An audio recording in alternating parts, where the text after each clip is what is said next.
We understand that most of you at this time in Trinidad and Tobago are probably on your way home in heavy traffic, I suppose. It's a lot of rain, very rainy in Port Spain at this time. At this time, it's usually sunny, and I'm looking outside. It's overcast. But good evening to the management and owners of this good radio station. Good evening to all those who are listening to us from far and abroad. My good friend in New York, Karma, I know you are always locked on and listening. Our friends, I haven't heard my friend from Miami a few days now, but I know he's always listening. Good evening to our friends in Africa, or good night to our friends in Africa, London, and all those who listen to this good program. This program where we bring issues and where we analyze the issues and bring them to you and allow for you to participate in giving us your position on the issues as we see it. This program, for those who are listening in for the first time, this program is a program coined in the cricket metaphor. We use the party or the government that is in office as the batsmen and women, and we use those in opposition. They have a full team, a full 12-man team. They are the fielders in this game of cricket, this high-paced game of cricket. And some would say that they are bowling some googlies at the batsmen. Some will say that they're just getting six right through. The batsmen just hitting six right through. I don't know which one to. I don't personally. I feel the batsmen are batting good,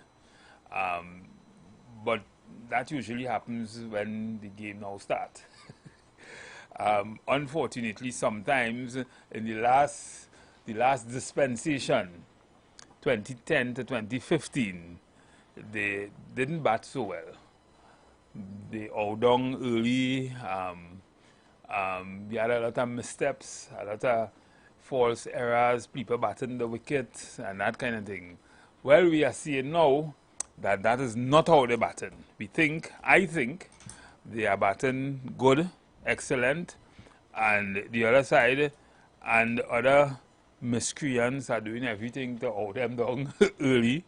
But I think they came in prepared this time, and they're not prepared to give away the wicket just that early.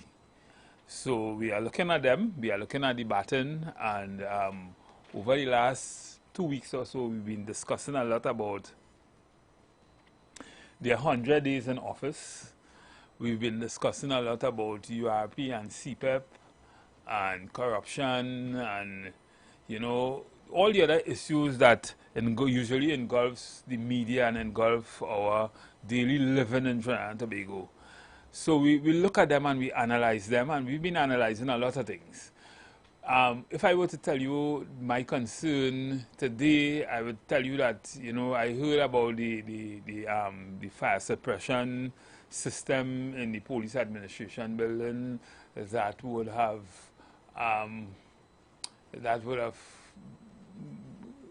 been faulty, found to be faulty, and exposing critical information, including human resource information and firearm information and that kind of thing. And persons are now asked to resubmit documentation and that kind of thing relative to that. And I think that is unfortunate. If I were to put the Minister of Defense in the wicket, because, yeah, he should be in the wicket today, because I want to say something, I want to deal with a couple of issues that falls under him. I don't know, and our other two umpires, I am Stephen Matheson, we have Ronaldo Rollocks, and we also have Simoya Sandyford. I'm not too sure about our third umpire, the other guy that is here with us. I haven't seen him for some time. I know he's off on matters of state in relation to business. I'm not too sure if he will be coming today, but I am almost sure that our female umpire will be here, and our another umpire, Ronaldo Rollocks, he promises to be here also, because this is a 3-hour show, and so we have a lot to discuss. So as I was saying, the batsman in the wicket today will obviously be the Minister of Defense, and we will also have and the Minister of Homeland Security, and we will also have probably the Minister of Labor at some point in time, because we want to continue on that discussion about productivity and how we could get the Trinidad and Tobago economy rolling and running again. That is an issue that we have to keep discussing, because for some reason, you know, people don't understand the purpose of a reset and the purpose of why we need to move Trinidad and Tobago to the next level in terms of productivity if we want to see real development, if we want to see us earn the kind of revenue we need to earn to move Trinidad and Tobago to the next level. So as I was saying,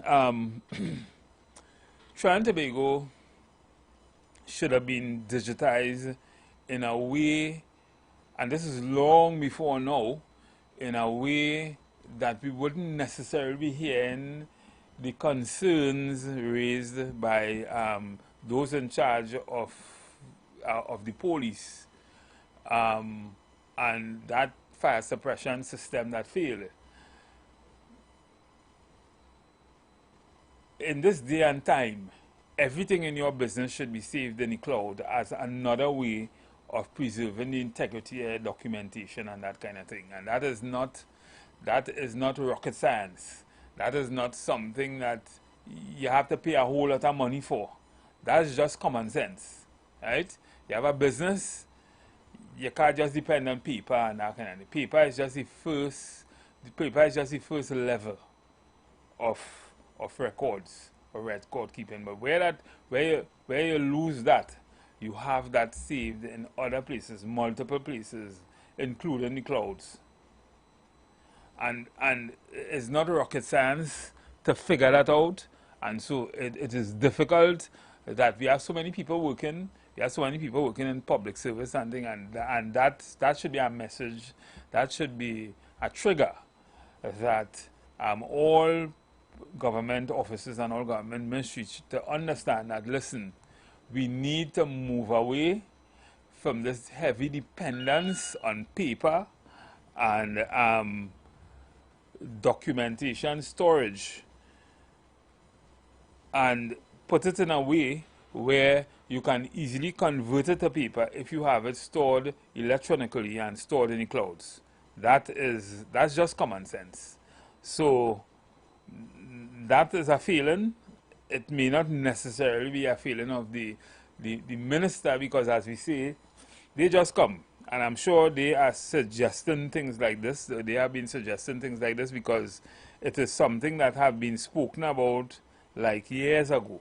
I remember, I say this all the time, I remember in 2013, I was the president of a student guild, and I was part of a team of people who would have invited the former captain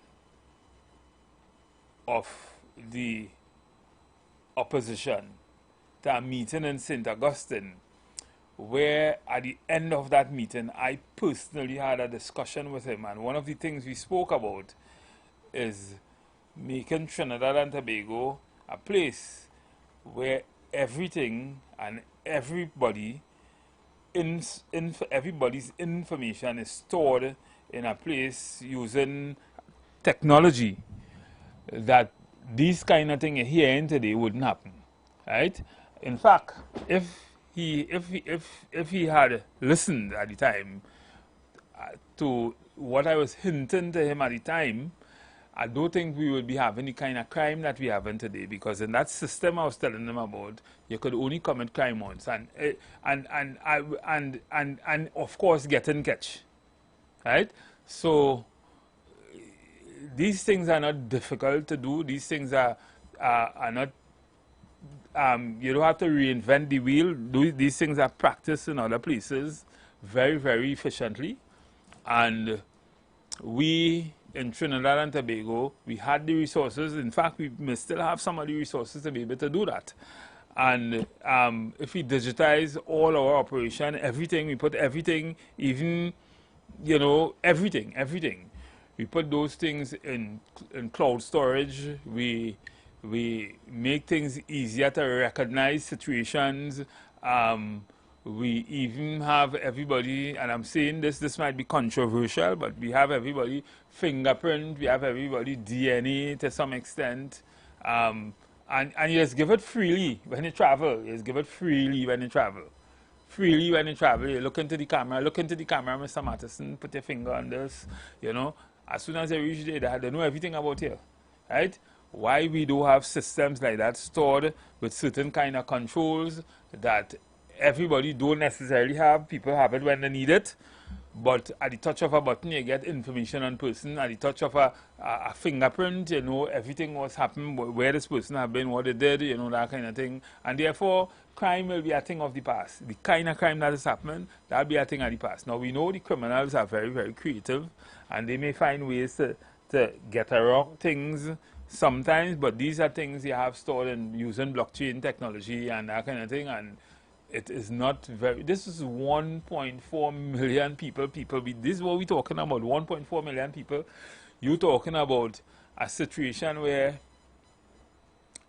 you're dealing with the amount of people less than the amount of people found in certain companies. And I say this all the time, even from the days of myself and Philip Alexander, we talk this.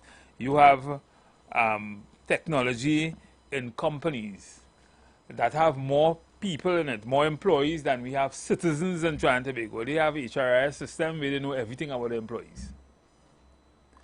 We have a country, and we're still finding it difficult to solve crime, to solve problems that you could have been solving 5-10 years ago very easily if you had taken the advice of Mr. Matheson in those days. I'm just saying, not wanting to beat my chest, but these are not difficult things to solve. If we think strategically, we could solve these problems. Sometimes you wonder why these problems are not solved, but maybe you don't want to solve it because the politicians and to some extent the police and things, they have access to things that you wouldn't believe they have access to. And sometimes you just wonder why it is things are happening. Are they trying to protect somebody? Are they, what is it? Because you talk about, as I was saying yesterday, we had a whole state of emergency to deal with gangs in Trinidad and Tobago. And that come an end, a new one start by this administration. And yet we still talking about gangs in Trinidad and Tobago. And when you was talking about that state of emergency in the first place, you actually call out the names of the gangs. You know where they are, you know who they are, you know the leaders, you know everything. You know where they are, who in England, wherever. You know everything. But we still saying we having problems in them areas. We kicks in. We all kicks in. But that is serious. So the other thing I wanted to talk about is, and you will get a chance to chime in on all of these as we open the lines for you to say your part. But the other thing I wanted to talk about, and to me that is critical, is this issue of the independence. We spoke a lot about it yesterday. You had a lot to say about it yesterday, but today we saw a lot of information coming out in the news which relates to the threats made against 3 set of people in particular. And it have to do with certain criminal activities and persons, and it also have to do with you know, certain programs that usually have a lot of money, or a lot of money is allocated to for these make work programs. So I remember in the years gone by, URP used to get something like $350 million. That's a lot of money. That's almost $500 million. In some cases, I think there were cases when they got even more than that. CPEP, similar. CPEP get a significant amount of money also. I'm not too sure what the figure is, but I heard a lot of figures bandied around. In about 4 years, they'd have gotten about $1.2 billion and that kind of. That's a lot of money, right? And then you have other programs, other entities, other ministries who do almost the same thing that they do, but they don't get that kind of money. And they have deliverables and they have responsibilities and that kind of thing. So clearly, not so much CPEP, but clearly URP was a program that both parties, UNC and PNM, knew the kind of monies that were allocated in those programs and how much or what it was not doing for Trinidad and Tobago. And therefore, we spoke a lot about UNC in the past. We even mentioned about what they might have done that could have allegedly be considered corruption. But clearly, the UNC is now in office and they are assiduously trying to stem the tide of corrupt activities, fix some of the issues that they know prevailed before. And we're having a problem with it. I don't understand why we're having a problem with it, right? Why we having a problem with it to the extent that we are hearing now that there may be threats to certain key figures.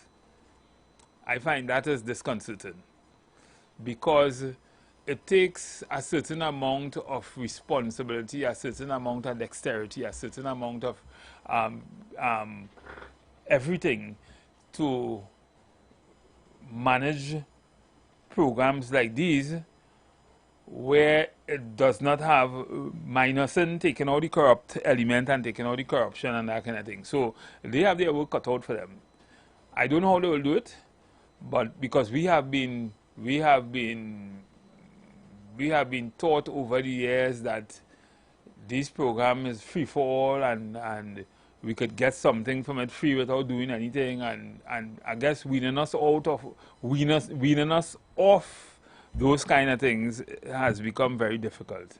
So that may be the reasons why we have corrupt activities or threats and that kind of thing, and that is something that we must look into, or we must try to contain in some way.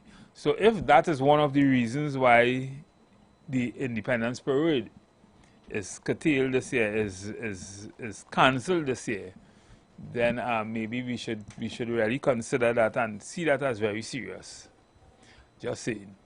The issue of finance, because I heard certain regional corporation spoke about not having the parade in their particular region, in their particular boroughs and that kind of thing, because they would have certain things. I think Port of Spain Corporation or City Corporation did indicate that they will be still having the Pan on the Avenue parade celebration. That is commendable, and we look forward to that. I sometimes would go to that also, but some of the other things that would happen in the different communities, they may not be able to happen. I heard the man from Arima, Maharaj, who is the mayor, he would have indicated that they would have a day of prayer also. And I think that's a good idea. We need prayers in Trinidad and Tobago. It's Ulla Christopher who said that. We really need prayers in Trinidad and Tobago.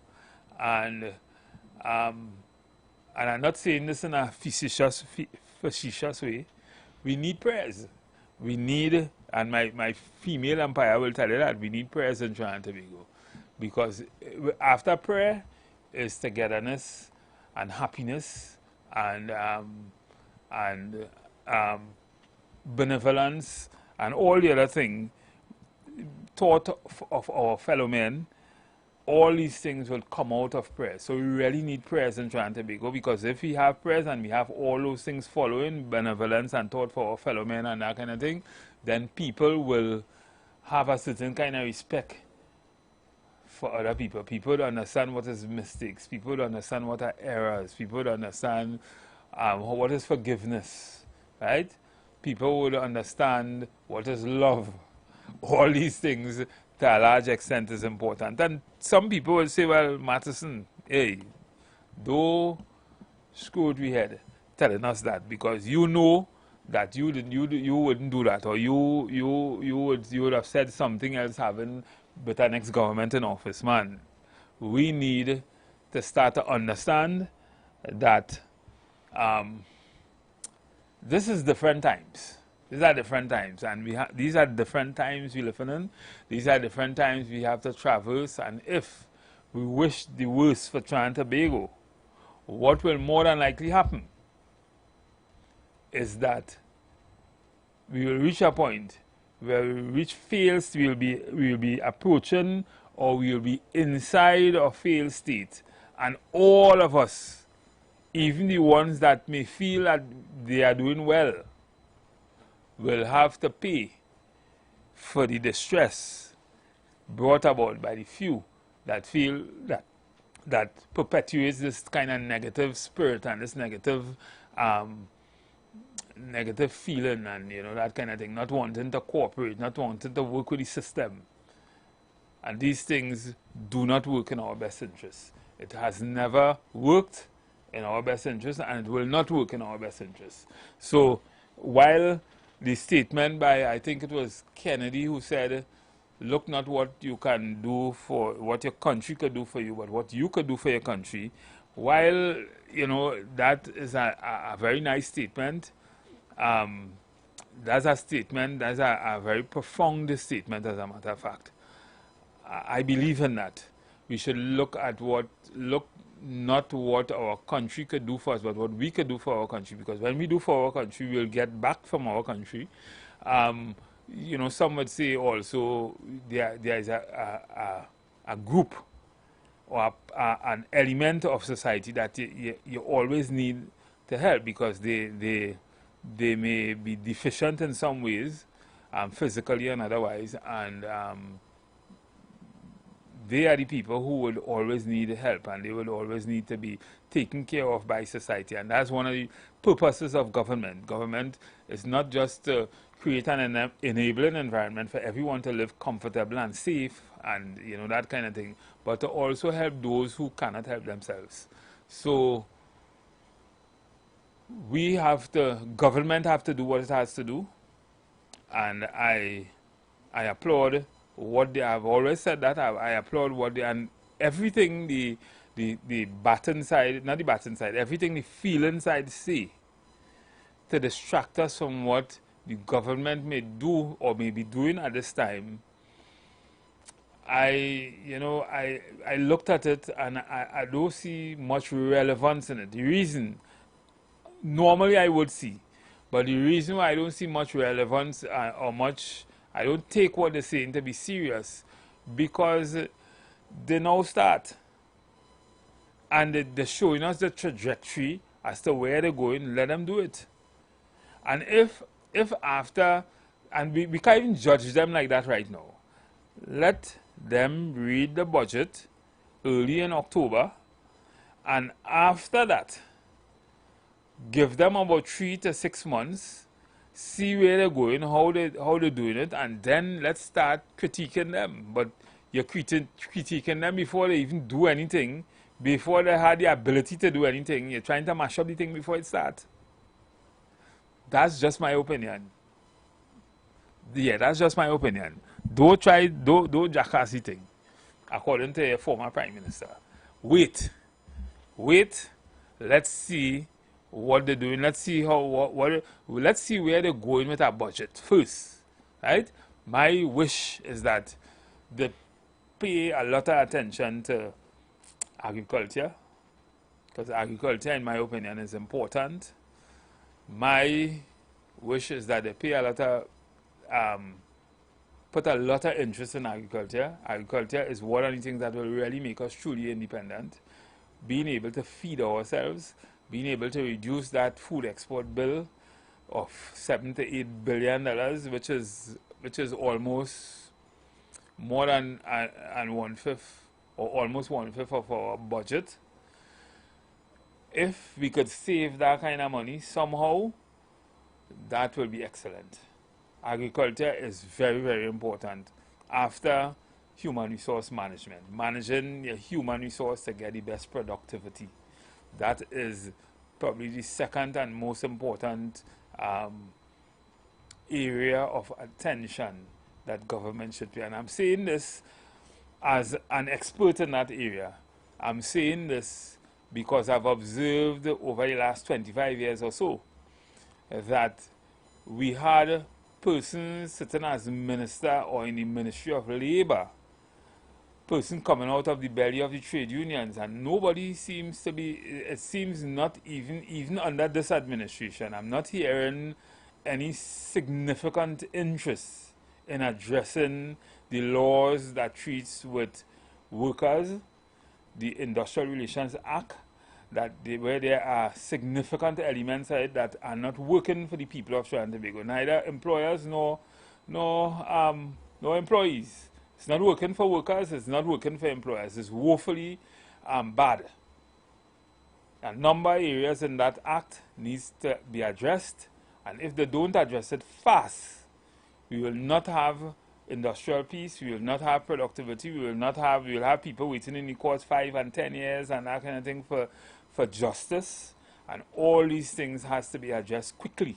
If it is not addressed quickly, and these are the things that should be on the #1 priority for a Minister of Labor, in my opinion.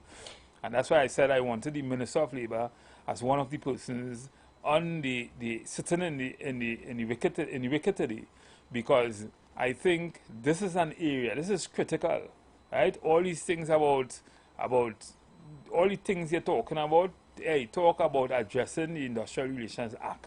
Fix that. That will help us with productivity. That will help us with trade unions. That will help us with employers who complain perennially about matters before the court, length of time matters take before the court in the industrial court and that kind of thing. Let's deal with the Industrial Relations Act. Let's deal with those kind of issues. Those kind of issues will greatly help the people of Trinidad and Tobago, and it will be good for industrial peace, right? So places like Supriani College of Labor have a serious problem in that place, right? Because that was one of my places, that's one of my alma mater, and the management of that institution, I mean, it's just much to be desired, and it looks like it will continue that way, unfortunately. And that's something I would like to see the government address, because that is the home or the bedrock of industrial relations education, understanding how to dispense that kind of service to people, and also that plays a significant role in the promotion of productivity also.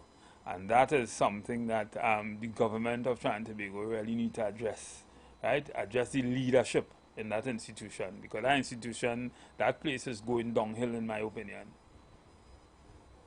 So those are things that clearly I personally would like to see addressed. I would like to see us move into the direction of fixing certain major institutions in Trinidad and Tobago.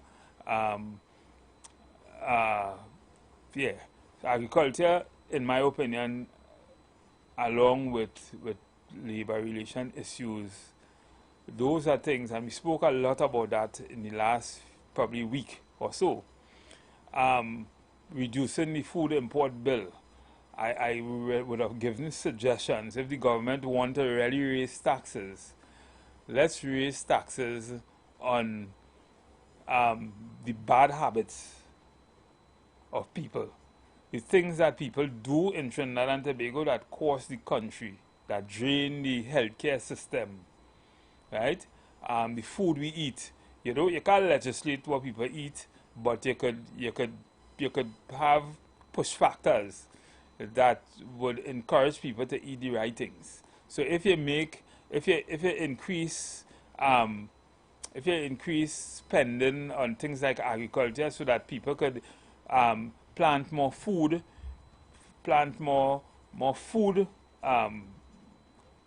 even to the point where we could export food, that will help us eat natural and eat healthy. And at the same time, if you make some of the things that are not good for us very expensive, and reduce the things that are good for us to eat, it may help in changing habits. It may help in a large way in saving money on things like health care and that kind of thing. Because if you are bent on and we spoke a lot about this last week, and these are my opinion, by the way. If you make a pack of corn curls, for instance, I don't want to call it the name or the brand name or anything, but you make a pack of corn curls, I'm telling you exactly how to do it. You make a pack of corn curls $40. So if it's costing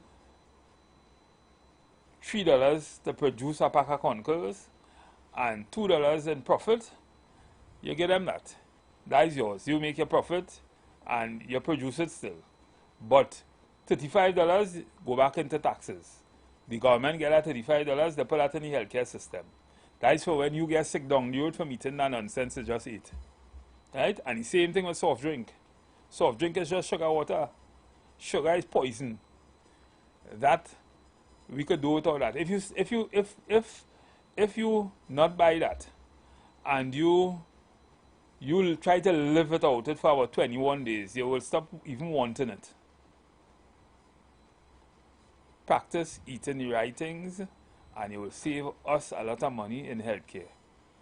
So these are solutions that maybe I can give you, and at some point in time, as a government, if you're listening to our program, then you can take that as a solution, as a way to raise some taxes, just like you're raising taxes on alcohol and cigarette, right?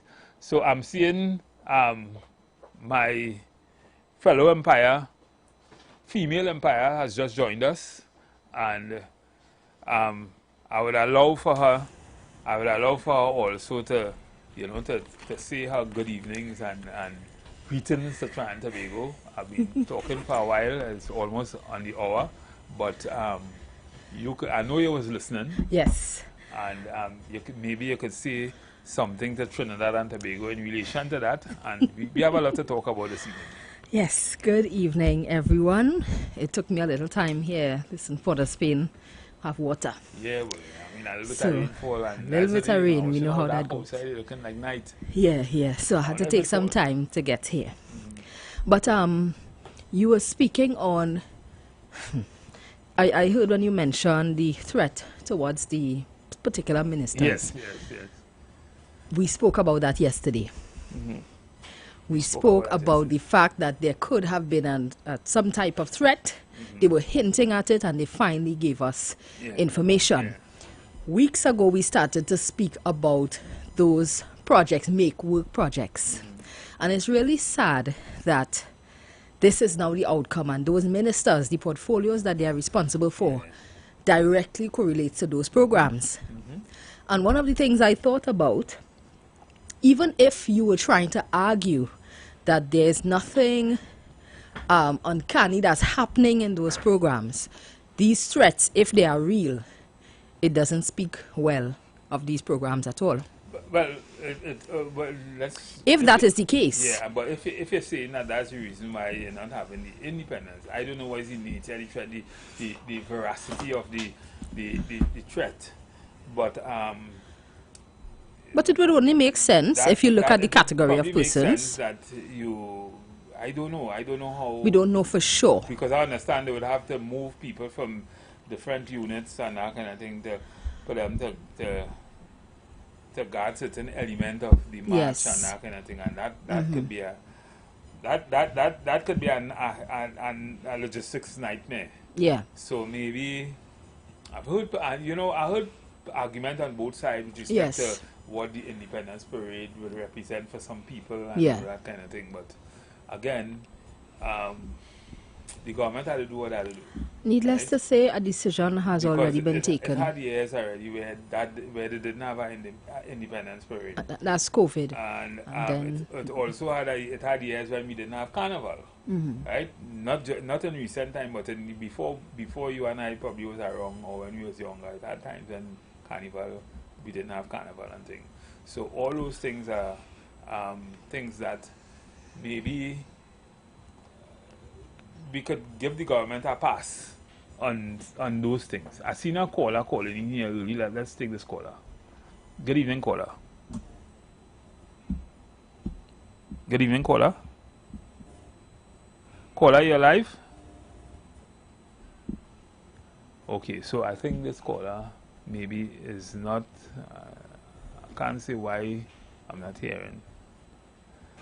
But yeah, so yeah. So what oh,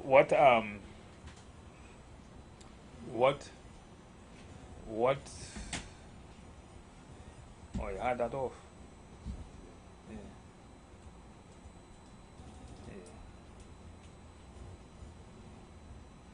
Yeah, let's take this caller.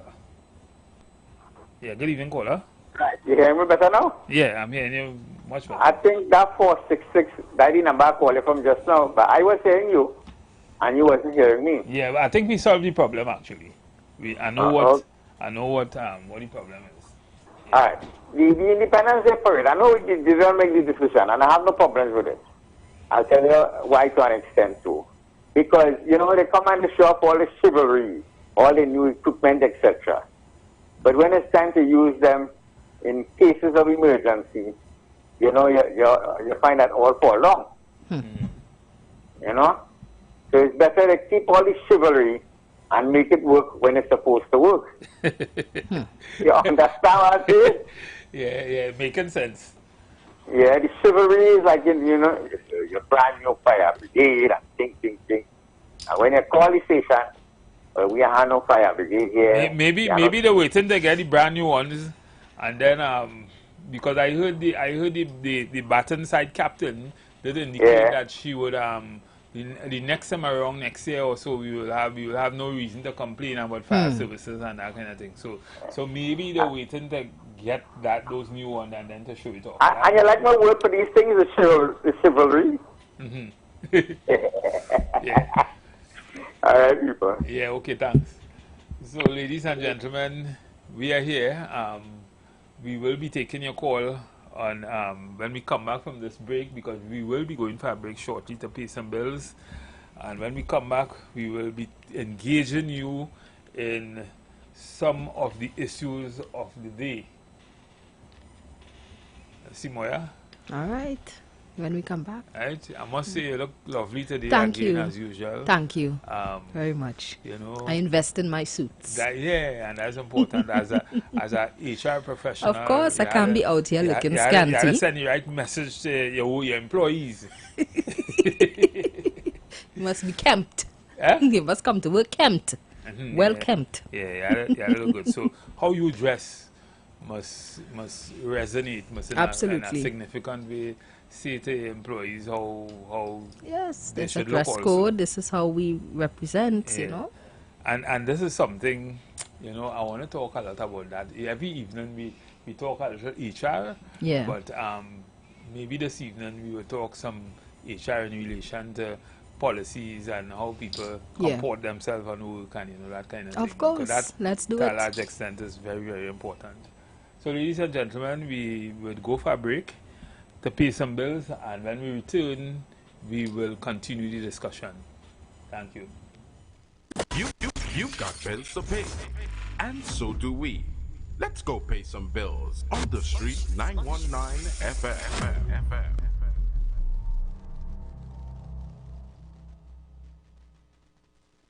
Join the winning team with Pastor Alkaline John every Wednesday from 1 p.m. to 2 p.m. and every Thursday night from 8 p.m. to 9 p.m. live on the street 919 FM as he talks about IWER, the power of 5 fruits, one of the most powerful antioxidant supplements on the market today. The 5 superfruits in IWER are mangosteen, acai, pomegranate, goji, and nuni. These fruits have a positive and profound impact on human health, performance, and disease. Join him as he gives live testimonials of the IWER healing powers. To get more information, you can contact Pastor Alkaline John at 516-286-7079, or you can visit his webpage at www.alkalinejohn.com. Remember, every Wednesday from 1 p.m. to 2 p.m. and every Thursday night from 8 p.m. to 9 p.m. live on the street 919 FM. The #1 bookstore in Trinidad is having the biggest back-to-school sale for the holidays. Shop at Sharon's Bookstore for the biggest back-to-school sale. All your kindergarten, preschool, primary, secondary school, and tertiary education supplies at ridiculously low prices. Sharon's also carries a wide range of sneakers, socks, t-shirts, vests for girls and boys, and much more items for school. So don't miss Sharon's back-to-school sale. Now on Eastern Main Road, San Juan, Tutapuna. 2 locations at Twin City Mall, ground level and first level. We're also open on Sundays from 8 a.m. Check us on Facebook for up-to-date info and promotions. Also, message us for a quick response. If you love summer and you love pizza, then you'll love Pizza Hut's all-you-can-eat summer. Head to the Hut for our big buffet every day. Then simply upload your receipt to our social media pages for a chance to win a PlayStation 5, a 5-island cabana experience for you and 9 friends, and so much more. Check our socials for details. Pizza Hut, now that's delivering. This Java, get ready to chase the crunch with KFC. Dip it, dunk it, and drip it with our juiciest chicken tenders ever for as low as $29.95. It's Java, it's summertime. KFC makes it all come alive. Big limestone into big appetite. Hit the beach with KFC. Yeah. Choose our hot and spicy or extra crispy non-spicy tenders and dip, dunk, and drip into our flavorful sauces, Java style.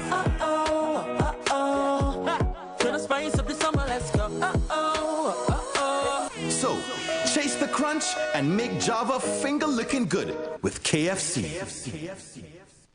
I love you. The Trinidad and Tobago Council of Evangelical Churches, together with national cultural icon Mr. William Monroe, presents the first ever national concert of choirs, Divine Harmonies, Saturday, December 6, 2025, at the Grandstand, Queen's Park Savannah. Choirs will be competing for prize money to the tune of $250,000, with the winner walking away with the grand prize of $100,000. We invite all church choirs nationwide to participate in this spiritual, cultural, and musical richness that will bring upliftment to our nation and redound to the glory of God. Tickets will be available August 15th from Maranatha Bookstore and outlets of the Trinidad and Tobago Council of Evangelical Churches. For more information, call 719-9599 or 497-0361. Divine Harmonies, ushering in the glory of God.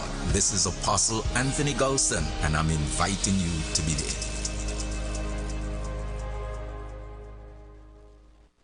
Don't miss the biggest price meltdown at Furniture Plus this summer. Shop dining room sets from $15.99, bedroom combos from $20.69, plus free delivery with select living room furniture. Shop the best deals at Furniture Plus today.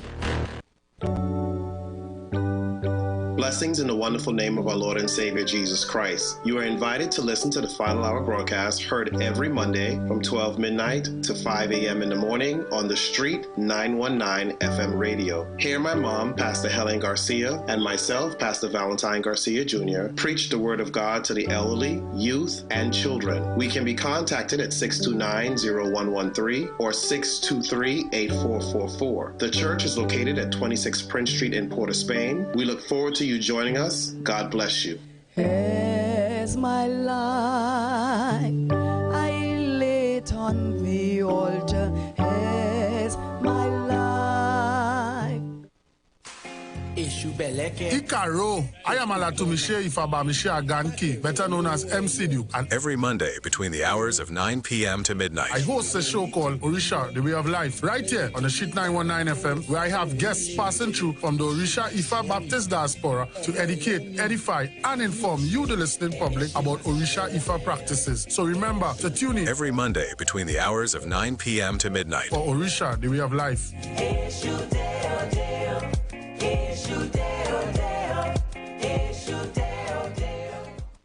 Looking for a preschool for your child? Well, look no further. At Leaping Learners Preschool, we believe that every child deserves a jumpstart to success in a safe and loving environment. We prepare your little ones for primary school while giving them the care and attention they deserve, whether they're 3 or 7 years old. At Leaping Learners Preschool, we cater to children with special needs and provide long hours of care from 6 a.m. to 6 p.m. so you can rest easy knowing your child is in good hands. And for our tiniest learners, babies aged 3 months to 2 years, we offer nurturing daycare services to help them grow and thrive. Join the Leaping Learners family today. Find us on Facebook and Instagram at Leaping Learners Preschool or visit our website at leapinglearnerstt.com to learn more. We are located in Barataria. Called 744-1523. That's 744-1523. Your child's future begins with a leap. Tune in to The Street 919 FM every Friday from 9:15 a.m. to 9:45 a.m. with Kingdom Health Services, situated at number 125 to 186 Eastern Main Road in Tunapuna. For the program, Health and Healing, merging the old with the new, with Mr. Brent Diet. For more information, call 318-7471 or 484-0141 or 360-4100. It's all about Kingdom Health Services on The Street 919 FM. Share the live. Share the live. The Street 919 FM on Facebook and Instagram. Share the live. Iowa George on Instagram. Share the live. Iowa TV and Street TV on YouTube. Share the live. The Street 919 FM. Yeah. So we are back, ladies and gentlemen. Myself and my female umpire. I haven't seen the other square leg here as yet, but myself and the other female umpire, Ms. Simoya Saniford, who, by the way, is a human resource management professional. I've known Simoya for, how long I know you, Simoya? I know Simoya for about 10 years. 10 years. Yeah. We started in 2015 yeah, at I know Simoya about 10 years, and since 10 I know years Simoya, she has always been a very, very how to explain Simoya way? Find the words. Yes, Simoya has been a very, very diligent listener. Thank you. So she'll be listening to you this evening. We have a lot to unpack. Yeah. As it regards to not just the news or the information that is in the know, but we want to talk a little HR this evening, because one of the things we realize is that school going on open just now. Yep. But not only school going on open, a lot of students would have going to be exiting the secondary school system as we know it. And some of them, well, I should say all of them, at some point in time will be looking for work. Yeah. Correct? All of them will be looking for work. Some of them would have done exceedingly well. Some of them would have done moderately well, according to that. And some of them would say that they wasn't really successful. I wouldn't really say that. Everybody, we are all successful. We are all winners. Yeah. And from birth, we won. You know, you must sperms. I know you was going to go there. You must sperms to stick to. I just knew you were going to go for there. you to be a winner, you win. You know. You win from the time you're born. You know, because there was millions like you, you know, that was trying to get through. You know, only you got through. Sometimes you might have a twin or something, but only you get through. So you was born a winner. When you hear people say you was born a winner, that's what I meant. You was born a winner, and therefore understand that failure is not an option. Right? So you didn't succeed with everything you wanted in your CXC and that kind of thing. at some point in time, you'll make yourself proud based on, you know, where you go and what you do. And today we wanted to talk a little bit about the recruitment system. This is more for employers, but we want to talk about you also, and what is expected of you looking for a job, what you should do, how you should approve, how you should comport yourself, you know, what kind of things you should do in an interview, you know, and that kind of thing. And so you'll more than likely be the lucky one. Not necessarily lucky one, but the one that is chosen. Yeah. And that to a large extent is important. So sometimes employers, they themselves, they recruit poorly, and which is why you have so much productivity problem. Yes. If you recruit poorly, not understanding the science of recruitment, because HR, I was telling somebody the other day, HR is a science, it's more a science than anything else. Yeah. Because everything in HR is about numbers, you know, you don't understand it. It have analytics, well, you know this, they have analytics for everything. Yeah. And therefore, recruitment also have analytics that you should pay, that employers would need to pay attention to. But of course, if you want to know that, you can always retain us, right? we will tell you that.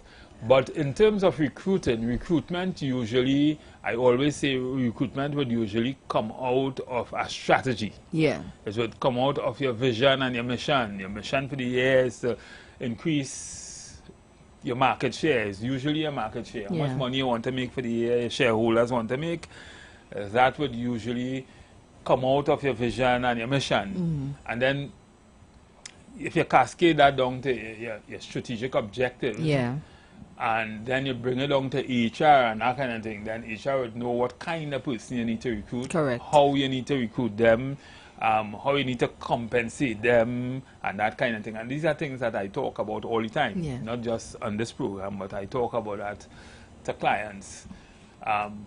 So that when you recruit somebody, it will cost you to recruit somebody, because you will have to do a number of things to get the right person, the best fit for the job. And that is why there's the reason why you would do that is because you don't want to lose that person. After you do all that hard work to get that person, you don't want to lose that person. Correct. Right? So you terminating an employee is another very expensive thing. It's costly. Right? And it has hidden costs in terminating people. Sometimes employers don't even know that. And they don't call a professional before they do it. Exactly. I've seen they a lot just of do people it. get lost in the job. People who is on contract, they say, well, your contract ends, and as such we're sending you home, or we lose confidence in you, and we're sending you home. Hey, that's not the way to do it. Correct. In Trinidad and Tobago, we have systems. Yes. We have an industrial code that looks at process and the way you do things. So therefore, you cannot just terminate somebody. You can't just think that, call a professional and he will guide you as to how to terminate people. But we wanted to talk about all those students who are now going to be on the job market. Yeah. And who are going to be certainly looking for work. What do you think? What would you tell Asimoy as a HR professional? What would you tell a young man or a young woman who just come out of school, probably with 5 O-levels, and is looking for a job? What would you tell them as the most important thing to consider in looking for a job? Well, if I could start with those who are preparing to write exams next year, I would say getting your foot in the door is quite important, and how you do that is attaining your full certificate. We don't take those things for granted, because you see, in your school you are only seeing your peers, but you have to keep in mind that you are competing for the same job against other students, different categories of school, right, who will have full certificates and more. We go to Guyana and students are getting passes in the 20s.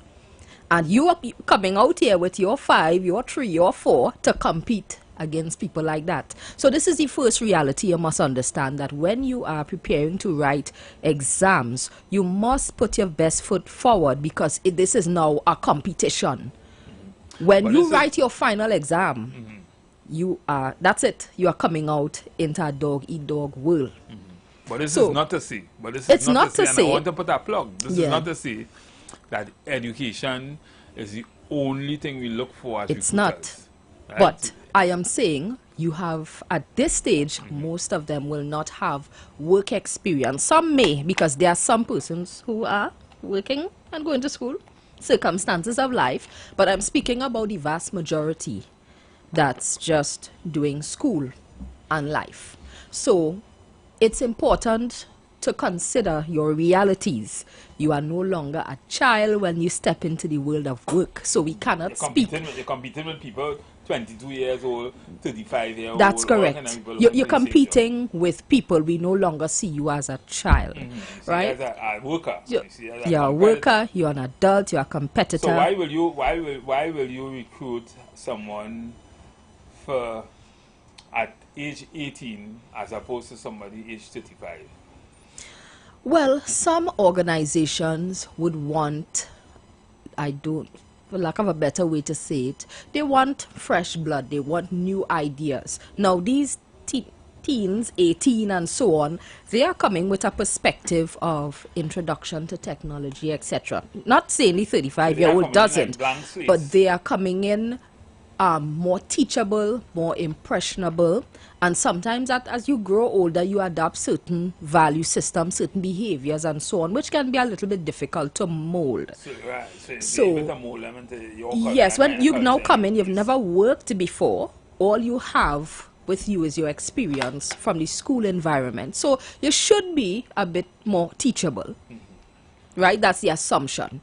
Now, note that for new work entrants, you've never had a job before, you've never had these types of experiences. What you bring from your school life, you are going to bring it into the workplace. If you are accustomed going to school late, you are going to come to work late. If you are accustomed disrespecting authority, you're going to find being compliant with policies and rules and management, you're going to find a difficult time dealing with that transition because habits don't break in one day. So, and I'm saying that because these are things that I observed working with the younger generation. It's a little difficult. But so you are coming into an environment where you should be willing to learn. It's everything is new. And you know, one of the things that's difficult too, you have to transition the politics of the workspace. That politics is a lot. And I have to start here. The culture, all of it is different. Every stage you go to in life, every workplace you go to will have a different culture.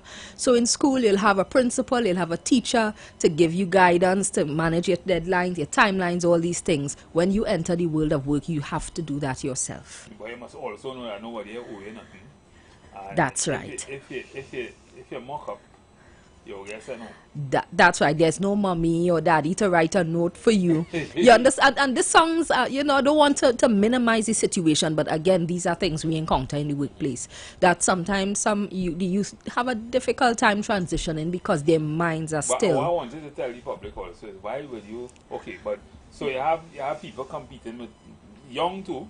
Yes. Come out of school 23, 24. Yes. With degrees, bachelor degrees, and that kind of thing. What makes them better than a person who come out with, say, 3-4 levels and that kind of thing? Right. So if we go to the university level, the information, depending on the field, is current. So sometimes they are going directly into their field as an intern, etc. The information is current. You will need the experience to, add value. But you are coming with information that can allow you to operate to some extent on a strategic level. So why is it jump somebody who, say, come out of school with 5 O-levels and start working one time, and somebody who came out of school, went and do A-levels and then went and do a degree, and 4 years later or 5 years later, so 18 and 5 is 23. 23, 18-year-old, say a 19-year-old with 1 year experience working, or that same 23-year-old who was working since they had the 5 O-levels, and then as opposed to somebody who working went and got a specialist degree and coming to work in the same area where you working. Any particular thing you want to tell? What's the difference in those two kind of people? The difference will only be, in my view, the other person would have had a year or more experience, and over the other person that's just coming with theory. Right. So would you employ who you would more veer towards employing? Well, it depends, because if the job calls for a particular minimum in terms of the qualification, we have to observe that, right?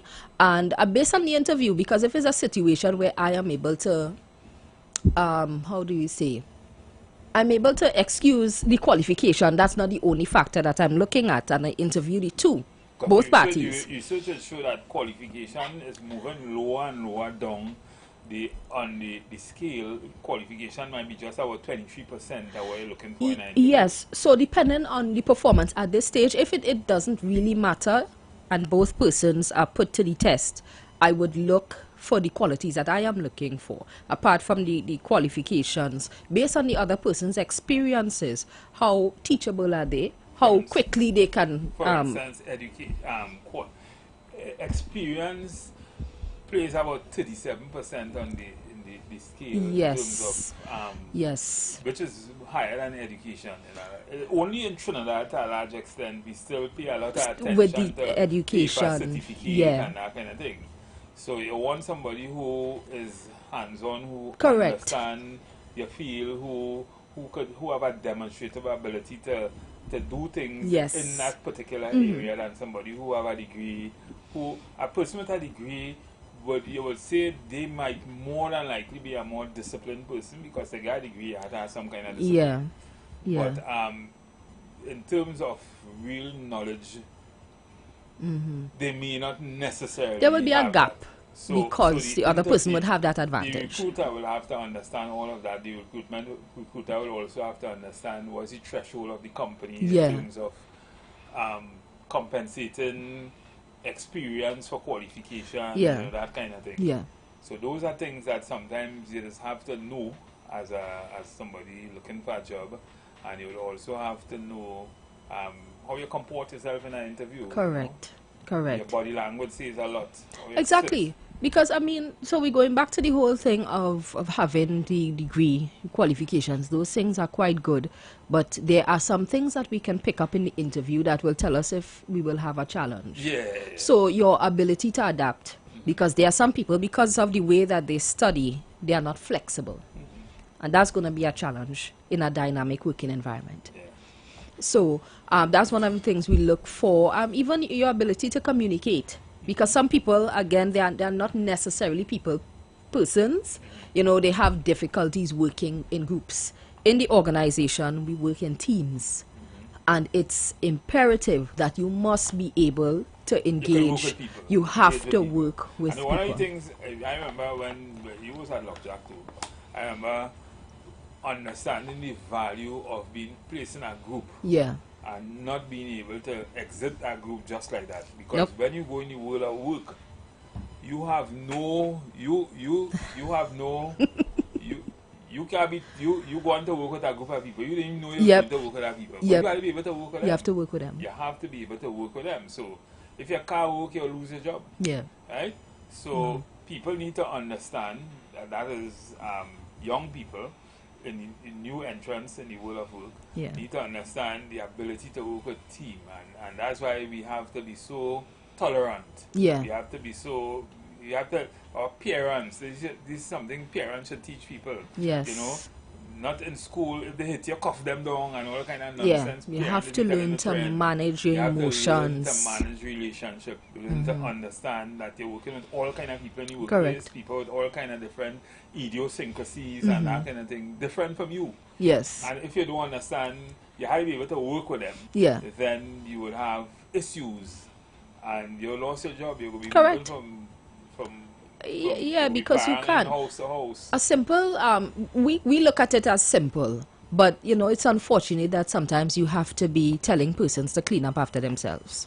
Adults, when you use the washroom, you know, when you go to the kitchen, people leaving their things. So those are basic, very basic things that we are dealing with in the workplace, that we have to tell adults how to conduct themselves. So if that's what's happening with the adults, when the new entrants come out from, you know, their accustomed with mommy and daddy doing everything, they are not managing themselves to the point where they come into the workspace and you do the same thing. Right. So those behaviors definitely have to change. So if qualification represents about 23 to 27% on the scale, experience represents about 35% on the scale in terms of sometimes on average. It depends on what kind of industry you look at, right? So in more technical fields, education will play a greater role. Not education, experience might play a greater role. Because if I have experience in, say, electrical and that kind of thing, but I don't have a degree in electrical engineering, but I have experience working in a certain place doing the same thing you want me to do, I might get a job faster than the person who had the degree. Especially depending on the needs, if they want somebody hands-on right away. Depending on the particular strategy and that kind of thing. So what are the other things, you know, that play a significant role in the interview? Because we talk about education, we talk about experience. Yes. What are some of the other things? Right. You know? So you must learn how to glean from your experiences. When I say glean, gather your experiences and be prepared to answer certain questions. One of the important things you must be able to answer is, what are your strengths? What have you been able to do in your school life or your time outside of the working environment that you can contribute and be an asset? And everybody has weaknesses, so tell us what are your weaknesses also. Tell us what and you know, the funny thing about the weaknesses, you have to be very careful with some of those things because you don't want to put yourself at a disadvantage. So in describing your weakness, you should be able to show how you are trying to improve with that situation. Now, don't go too extreme now. So if you say you're a procrastinator, tell them it's something you've been It's something you're working on, and then show what's the solution. So you are using the technology to be able to help you manage your time. You probably would have invested in a course. You've been doing some learnings, using the technology to help you manage some of those difficult things. And you know, how far are you in terms of your progress at this time? And these are things that thing. But for the employer side, you know, I always say to employers, to my clients sometimes, when you're recruiting people, it has something called realistic job preview. Yes. Tell people everything. 100%. You know, they don't want no surprises. Tell the people you're trying to recruit everything. Don't let them be surprised when after they come, That's months correct. after they come, it's something different from what you told them at the interview. And this happens all the time. That's you know, right. Sometimes a union might call me to represent a worker, and when you interview the worker, you hear they say, well, they never told us this during the interview, and then we come in and they tell us this. That you have to do this. So it's two different jobs in one. And that is one of the things we have to be careful with as well, designing the job description. Right. Be mindful that this is not a slave ship you're running. Right, but just saying. You hear people talk a lot about this element on the job description. And any other duties as required. Any other duties, any other related duties as required. Right? Is that really necessary on a job description? Very good question. You see, to me, it leaves it open to interpretation. But it's related, you know? Yeah, so I'm saying it's left open to interpretation. The manager could take that related and say anything. You know what's another issue in terms of just those phrases? 24 hours and in cases of emergency. Right. Well, but I'm just saying, we'll come back to that one. But I'm saying but it's related. You don't think that's necessary? For me, I don't think it's necessary, only because of that issue where it can be misinterpreted. Remember, and as human beings you're dealing with, we just said it's a science. But listen, it's a science. But remember, this is not the Bible, and even the Bible tells you everything that you should follow. You have a sense and context to be able to deal with certain things. But on a job description, a 1-page or a 2-page job description, I tell you everything you need to know. No. So if I tell you any other related duties, now I may, you know, in a real workplace that centers around ethics and that kind of thing, I must understand what I could do and what I can't do, or what I could tell a worker to do, or what I shouldn't tell a worker. The thing is, when I talk about realistic job preview, in an interview, I want my employer to tell me exactly what are the expectations, parameters that I could experience in the workplace. And if you don't tell me that, you might be fooling me into coming and, you know, let's take this call because we want to engage callers in these things also. Good evening, caller. Hey guys and ladies. Good evening. Hey, good afternoon to you all. Literally now tuning in, so I'll be brief. Great topic. I have absolutely no problem with any other related duties as an employee. I'm 33 years of age. I've been in the world of work officially since 24, so you can say just 9 years.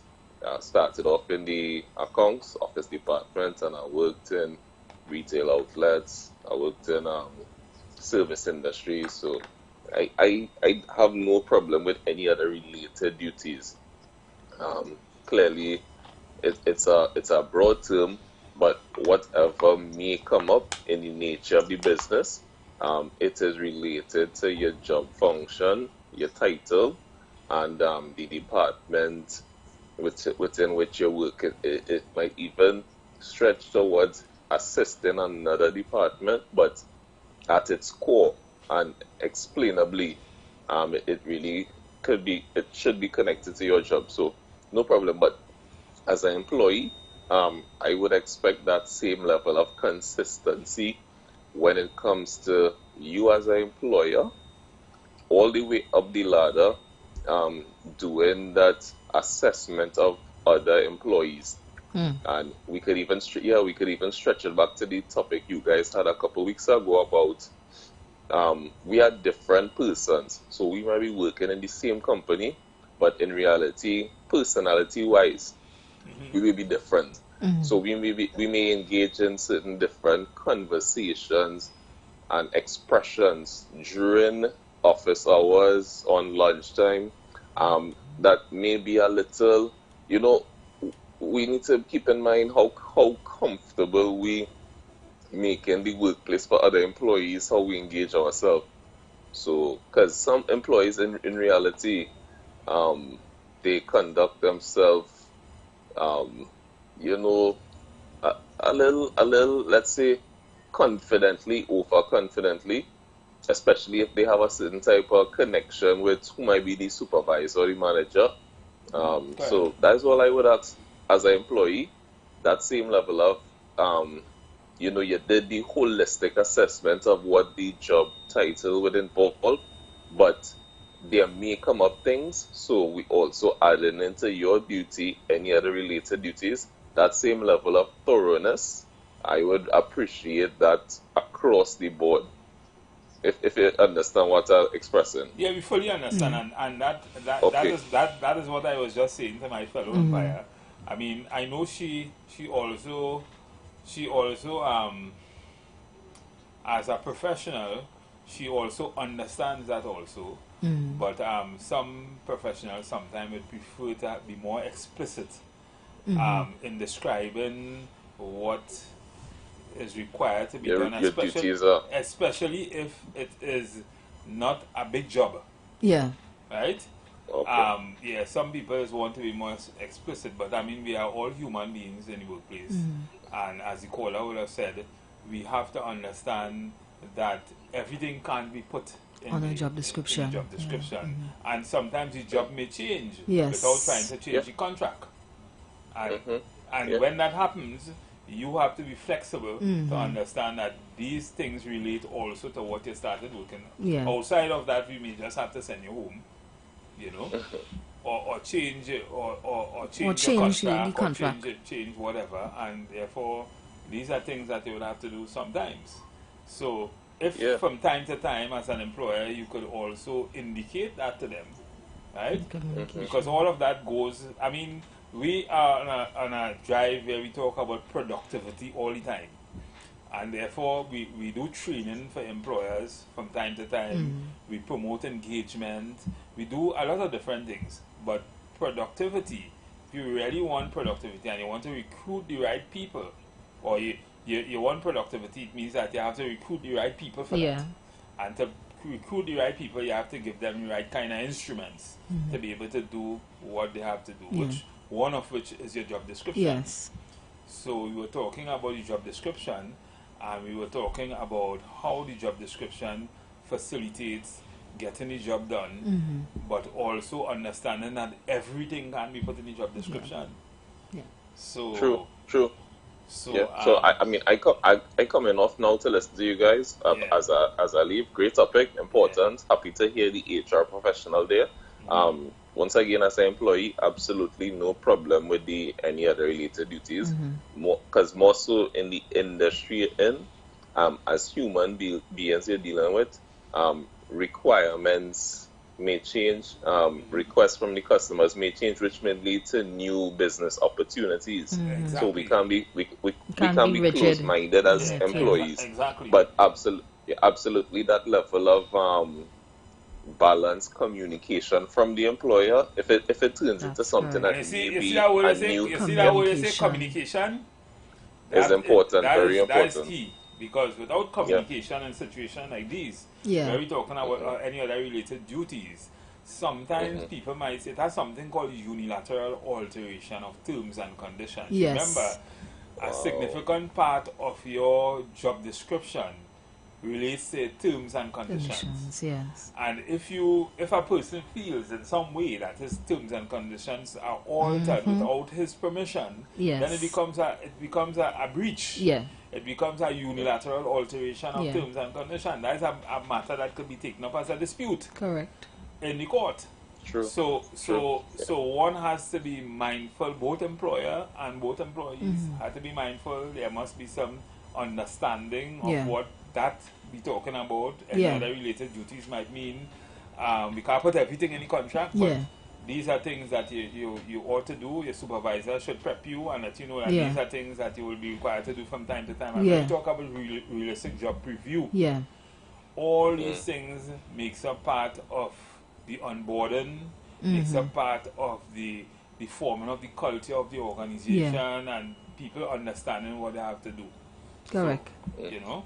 Great guys, great. Listening off here. Also, as you added to, also keeping that same way you're communicating to the employee, also keeping that same two-way street, getting the feedback from the employee. Yes. Yeah, definitely. Great topic, guys. Listening off here. Yeah, thank you. Cool. And outside, when we were talking about the things that make up on a checklist for a person going to an interview, or sometimes how people are recruited, what would you say is probably makes up the other 50% or the other 45% of things that a company will recruit by outside of education and qualification? Right. So education, qualification. We also look for fit. You definitely look for job fit. One of the important ways is if you are able, that interpersonal ability, because sometimes it's not just the employees or your fellow co-workers that you'll be engaging with. You will often be engaging with stakeholders. And we don't want to have persons who we know are going to bring our company into disrepute and cause us to lose business. So, someone who doesn't have that much of a pleasant disposition could be a turn-off from the time the person reaches to the door. You know for sure after you do the background check is a regular drunkard. You can't do those things. You might not want to hire that person. But the thing is, one of the other things that, from my research as a consultant over the years, and looking at the data on recruitment and things, there are other things that the things that we are talking about is what I would call utopia. That is the perfect situation. It is not exactly what happens in recruitment, right? Because a lot of people get hired on who you know. Yes. Right? A lot of people get hired on nepotism, right? That girl, they don't set up the interview. They just put out the ad, but they don't know who they're going to hire. The position is already there, that kind of thing.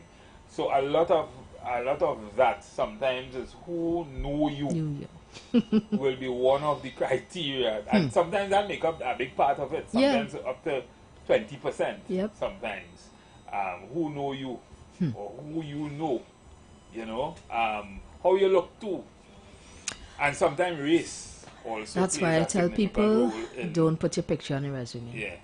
Right. Don't put your picture on your resume. Don't put your picture on your resume. Should be assessed based on the information that you place there. That is a good. That is for years, at one time, when I was in the market, I used to put my picture on my resume. Let me take this call. Good evening, caller. Hey, good evening, Mr. Matson. Good afternoon. Mr. Moya. Good evening. How you guys doing today? Good. Thank you. We just choose to I agree. today. Yeah, I see that. So I disagree with that. I must have my eye candy in work. Right, so your eye candy right now is Moya, I would guess. I want to steer you on the side of caution. Yes, when Mr. Moya on the program, the views just go up by 500-600. I want to remind you about our discussion on sexual harassment. You see where she going? But thank you for the compliment. Mr. Moya will always fall back on that. But you know, I'm listening to the discussion, right?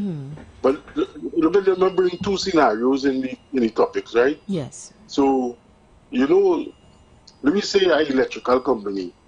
You know, there are people who do electrical, who will do the theory, not the theory, but the practical. You give them a room, you give them a 3D drawing, and they will do that room before the day ends. But when it comes to the theory, to actually reading the drawing, they have problems with that. When it actually getting the materials, they have problems with that. But the production level is very high from the individual. And that speaks a lot to our education system also. Remember we talk about in the education system, we don't really assess people. Yeah. And people learn different ways.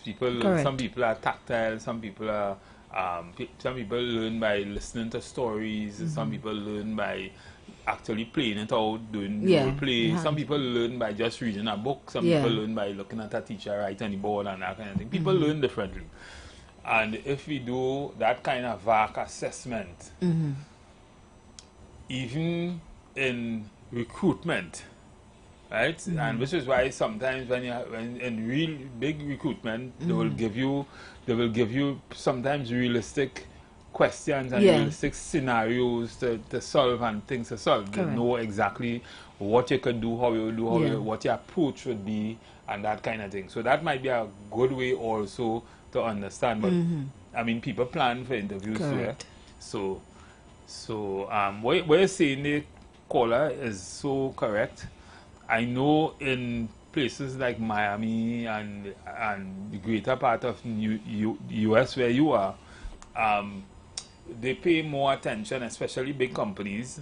A small company, there's a huge company in Trinidad and Tobago, but they pay a lot more attention to recruitment, and they pay a lot more. For them, recruitment is a science. Right. Because they understand to a large extent what they're trying to get from that person. So it may not have so much input, so much things like nepotism and how you look and all that kind of thing, as you were saying. No put your picture on your resume, but also recruiters also go on your Facebook. Yeah.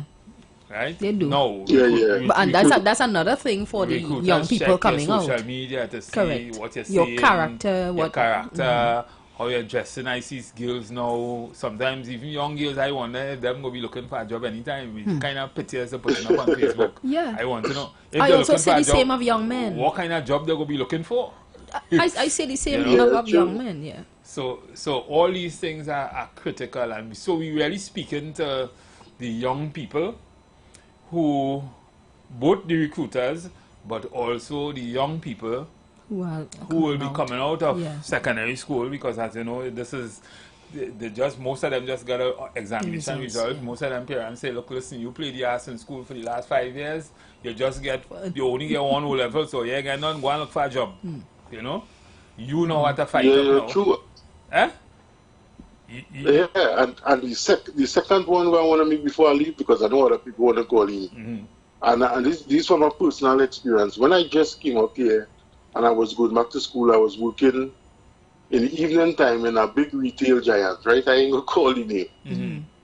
And they put me in electronics. So now when I went in electronics now, I used to go home and research and learn everything about pixels and all the electronics that they have, so anybody come to ask me questions, I know the answer, what's the refresh rate and computers and stuff.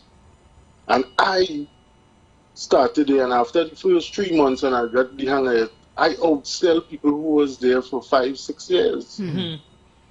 I started, people started asking for me, and I was new. And when it was time for the promotion, I didn't went to school there. I was now started because I came from over here, and I didn't get the promotion, and that made me leave. That demotivated you because I think, and that demotivated me and made me start questioning. But after when I started learning the culture up here, then I realized, well, they look for more credentials than performance. Right. So that brings us. Once you had the credentials, yes. Yeah. That was an excellent point. Yeah. Analogy also, because to a large extent, performance is something that we would probably want to talk a lot about in terms of, this is for the employers. Yes. Because that will guide you as to how you promote and how you assess people realistically. Because even for the most part, some performance, these appraisal systems and performance management systems in Trinidad and Tobago is designed subjectively. Yeah. So you don't have, people not getting the correct assessment. Sometimes you use unrealistic assessments, like you're trying to assess people's attitude in a certain kind of way, and that kind of thing. And all those things do really work in the best interest of the organization in a large way. But yeah, I hear you, caller, on what you said with regards to... And I want to give one thing to the motivation for the workers. If the employer gives, like, for the month, employee of the month, and with that employer want to get a gift card, it don't have to be much. Incentive. $40, $50. Yeah. And you give people that motivation to get, and then you have a wall where you put people, pictures who will, like Mr. Matteson is for February, Mr. Moya is March, and you give people a sense of motivation to do better. And then one more thing before I leave, the employee, we teach people about working, but we don't teach people about money management. That's an excellent point. Excellent point. Right? Because that a large extent... I will listen off here to what you guys have to say, because I know other people want to call in. All right, guys. Yeah. Thank you. Yeah. I mean, he has said so much. Yeah. Right? You see, money management. It might be something in our sphere, what we talk about, but that it in a significant way affects the quality of employee and the quality of service that an employee gives. That's correct. If you're paying things like, remember we talk about Maslow hierarchy and needs and that kind of thing. So if you're paying an employee just the bare minimum, and he isn't able to manage it, you might be able to manage your money the first year, but the second year you have a child, you have 2 children. That's correct. Education costs, there's a lot of things. You put out your renting now, you're doing other things. You don't have that kind of money when you had things. And even speaking about equality, we are now in the age of the side hustle. Young people, I've met secondary school students on my classroom tour, and they are doing hair and doing nails. They're still in secondary school and doing photography and all of these things. So they are coming with those side hustles. So they're giving... Nothing wrong in that. And nothing is wrong, but that's the point we're making, that if they are not, the job is not paying them enough, they are going to find alternative means. Right. And so for some persons who have knowledge-based type of side hustles, they're not going to give you 100%. Right. They're not going to that's the struggle. They're not going to, because as far as they're concerned, it's 8 to 4 here for me. I'm coming for 8, I'm leaving at 4. I have other business to attend to. And that's going to be the situation. So how do you deal with that as a HR manager, in an organization, and you realize even not not without your things like your exit interviews and things, but you realize that from as a general comment among your supervisors and things, what do you, how you think you will deal with things like that, those things? That requires a lot of communication and trust building to address, because like a pizza party or a sports day may do it for some, but some people serious about that extra overtime. They want to make that extra money. So, you know, sometimes a survey will help to find out what exactly they would need to stay engaged. So that will speak a lot to one, compensation.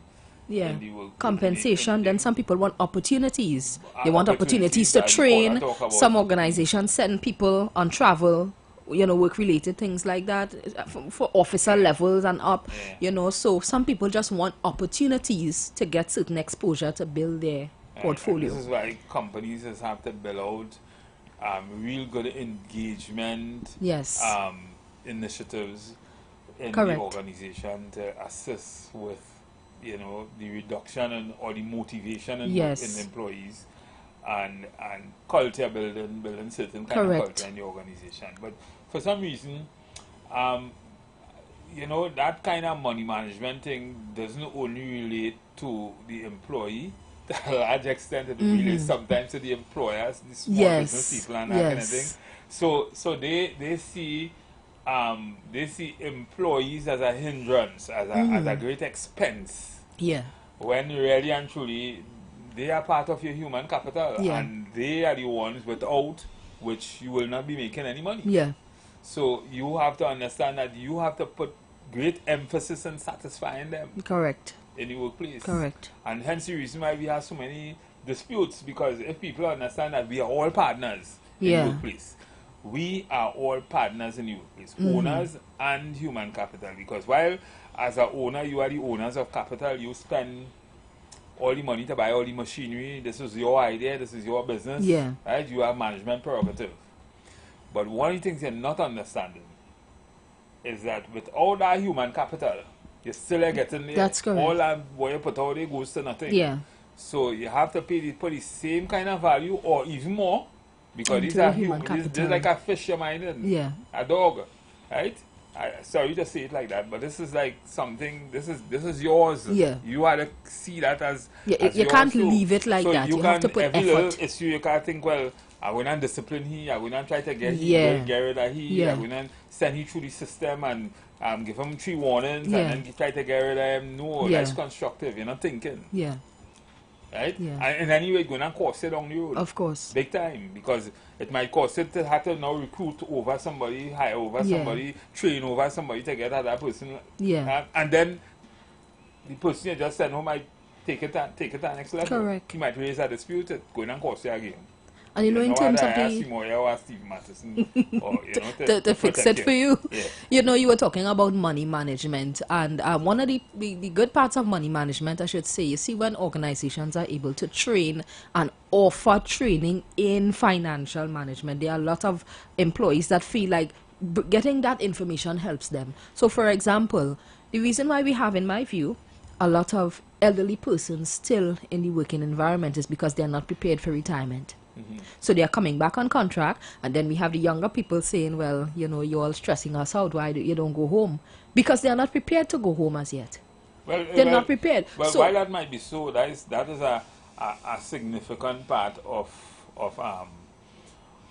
extending the life of a business also. Correct. Because you really want to the knowledge, the institutional knowledge and that kind of thing. So while that may be true, I mean, at least with the ones that I've been exposed to, they are simply not prepared. So they have to continue to work until they find themselves in a position where they can take care of themselves outside of the work environment. But that also says something for the business too. Exactly. Succession planning. Exactly. How you, I think the army does it. How you wean people off the job, letting them know that thing while they're training other people. This is before they reach retirement age, before what your policy says retirement age. Because as you know, retirement age is not just what you say it is, what your policy says it is. Right? That's a good point. So that is happening, and you know, it's good for the young people to come into the organization understanding that. because you will have your own views on things, but there's a reason why things are the way they are, and not everything can be controlled. For me, a part of employee engagement, you see that element of justice or perceived fairness. We talk about that in IR a lot. If an organization is able to establish rules and systems that make their employees feel psychologically safe, for me, that is one way that you keep your people happy, because they know if something happens, I can expect that something will be done to preserve the peace and the harmony in the organization. We're talking a lot about the informal system, because in systems where you have trade union and you have things like RMUs and that kind of thing, you will obviously have collective agreements. Yes. And in those collective agreements, we'll have things like grievance procedures and that kind of thing, which will talk a lot about what happens, whether there are mediation, whatever, what are the all the other elements or interventions that can take place when you have a dispute is raised, or when something could evolve into a dispute. But you are correct. To a large extent, more than 70% of the workplace is not unionized. Yeah. And as a result, more than 70%. Correct. Not unionized, and as a result, you have this kind of informal situation where people don't understand all these things. There's nowhere in your contract, there's nowhere in any policies or anything like that. But that's just the culture. Employers just don't understand what. You see, if employers only realize that recruitment and termination, beginning and end, are probably the two most costly elements of employee existence in the workplace, they would understand why they need to do some of them things you're talking about. Yeah. Now, Stephen, there are some people who will not go to the union. They wouldn't go through that court battle. There are some people that will just take their things and leave. And that putting us in an unnecessary cost. Some people will go straight to social media and they are going to mess with the reputation of the company. Exactly. So I'm saying it may not reach as far as IR, but the social impact of that situation.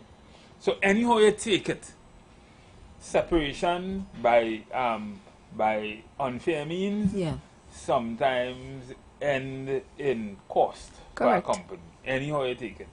And I'm saying this also for the government and for government agencies, where they tend sometimes to just terminate employees, saying that government changed and you had to go because it was PNM or because it was UNC or whatever. Sometimes even that is a cost.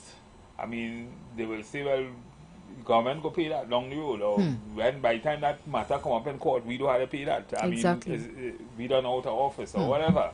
And sometimes, you know, other people adopt that kind of approach. But that is not necessarily a good approach.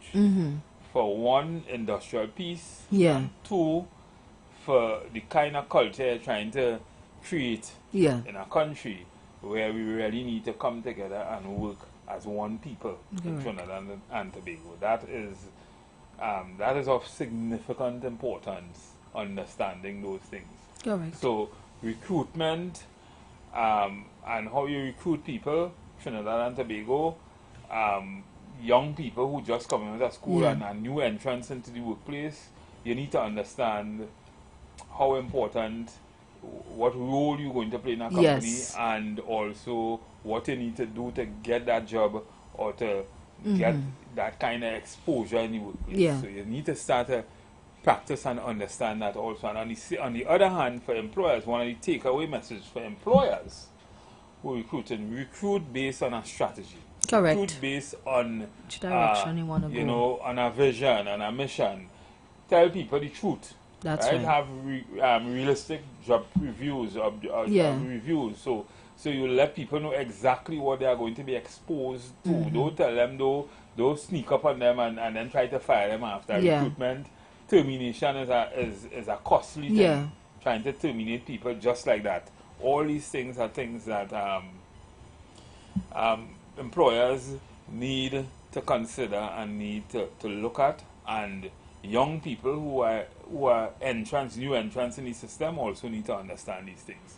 We will be going for a break. When we come back, we will take your call on these issues. You've got bills to pay, and so do we. Let's go pay some bills on the street 919 FM.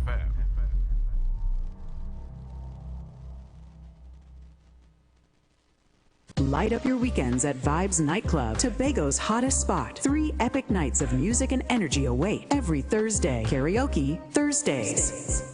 Kick off at 8 p.m. with free entry. Grab the mic, unleash your inner star, and sing all night. Beers on special for $10, 2 Campari for $25, and giveaways for the best singers. Every Friday, Limers Fridays. Kick off at 8 p.m. with free entry. Vibes with your crew and enjoy beers on special for $10, 2 Campari for $25, and 2 White Oak for $25. Every Saturday, Raw Saturdays. Everything goes, nothing but good vibes. Free entry and an all-star DJ cast to bring the vibes. Vibes Nightclub is where Tobago shines. Join us Thursday, Friday, and Saturday for music, fun, and unforgettable nights. Don't miss out. Your weekend starts at Vibes.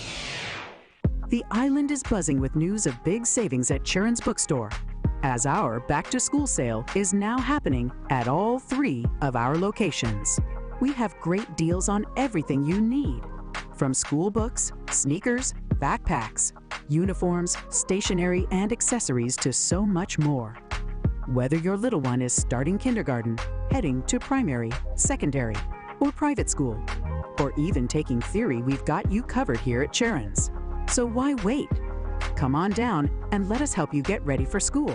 Our friendly team is waiting for you now at our locations on the Eastern Main Road in San Juan, the Eastern Main Road in Tunapuna, and on levels 1 and 2 of Trincity Mall in Trincity.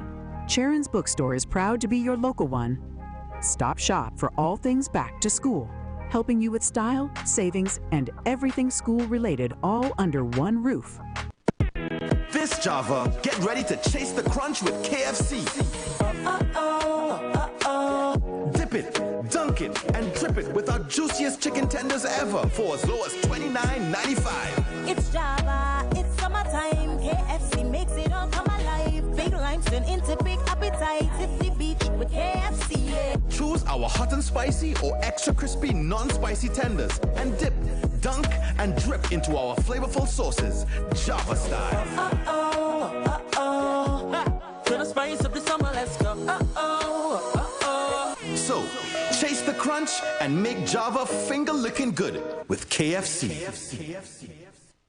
I love you. The Trinidad and Tobago Council of Evangelical Churches, together with national cultural icon Mr. William Monroe, presents the first ever national concert of choirs, Divine Harmonies, Saturday, December 6, 2025, at the Grandstand, Queen's Park Savannah. Choirs will be competing for prize money to the tune of $250,000, with the winner walking away with the grand prize of $100,000. We invite all church choirs nationwide to participate in this spiritual, cultural, and musical richness that will bring upliftment to our nation and redound to the glory of God. Tickets will be available August 15th from Maranatha Bookstore and outlets of the Trinidad and Tobago Council of Evangelical Churches. For more information, call 719-9599 or 497-0361. Divine Harmonies, ushering in the glory of God. This is Apostle Anthony Golson, and I'm inviting you to be there.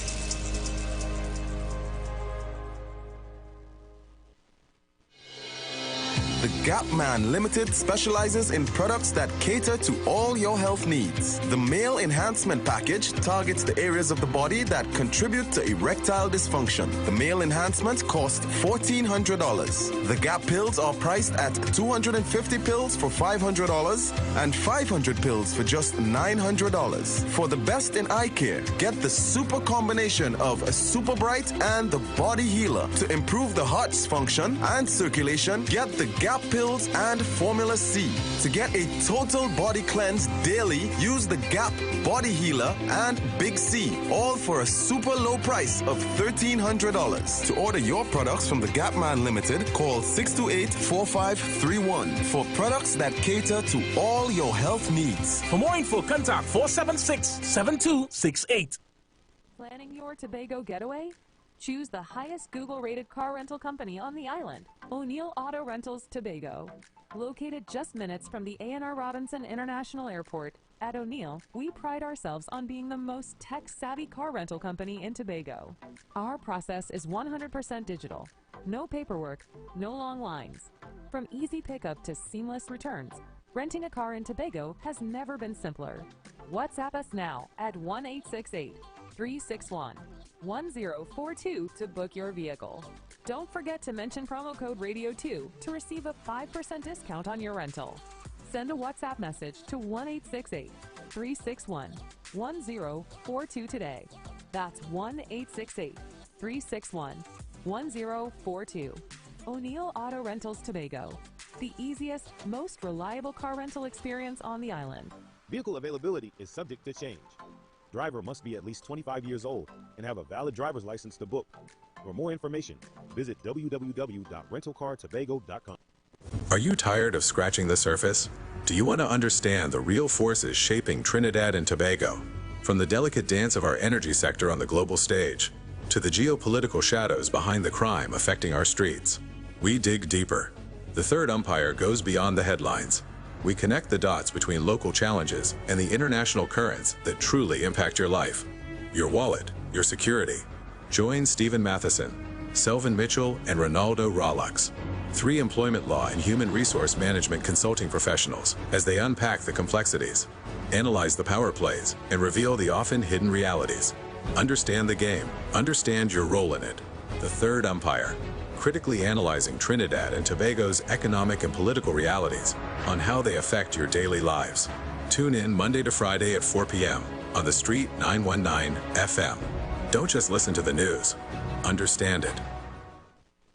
Share the live. Share the live. The Street 919 FM on Facebook and Instagram. Share the live. Iowa George on Instagram. Share the live. Iowa TV and Street TV on YouTube. Share the live. The Street 919 FM.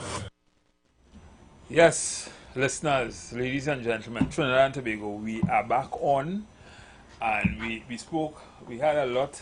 We spoke about a lot. Yes. Before the break.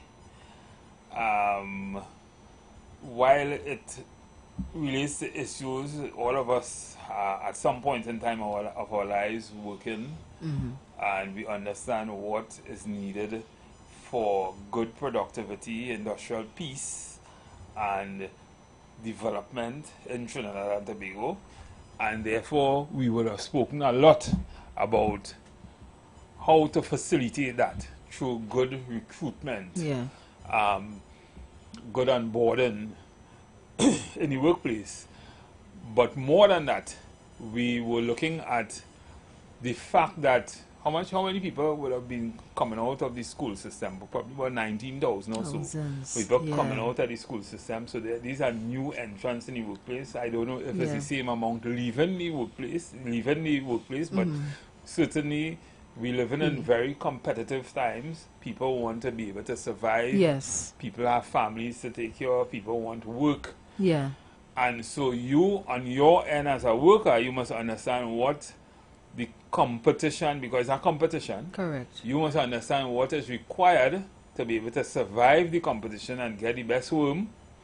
And the employer must understand also, if I want to get the best productivity, what is the science behind it? And therefore, the employer must understand how to recruit. And what does the science say about recruiting? Correct. What does the analytics say about the kind of person I recruit? If I recruit a XYZ person based on my strategy, how much money I could make from that person over the years, and how much money I should pay that person. Yeah.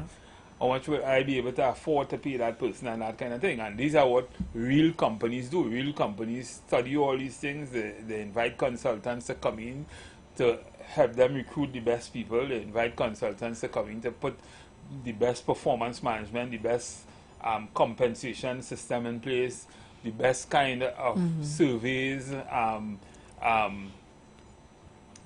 do the best kind of surveys to get the best out of people. And that's what we do.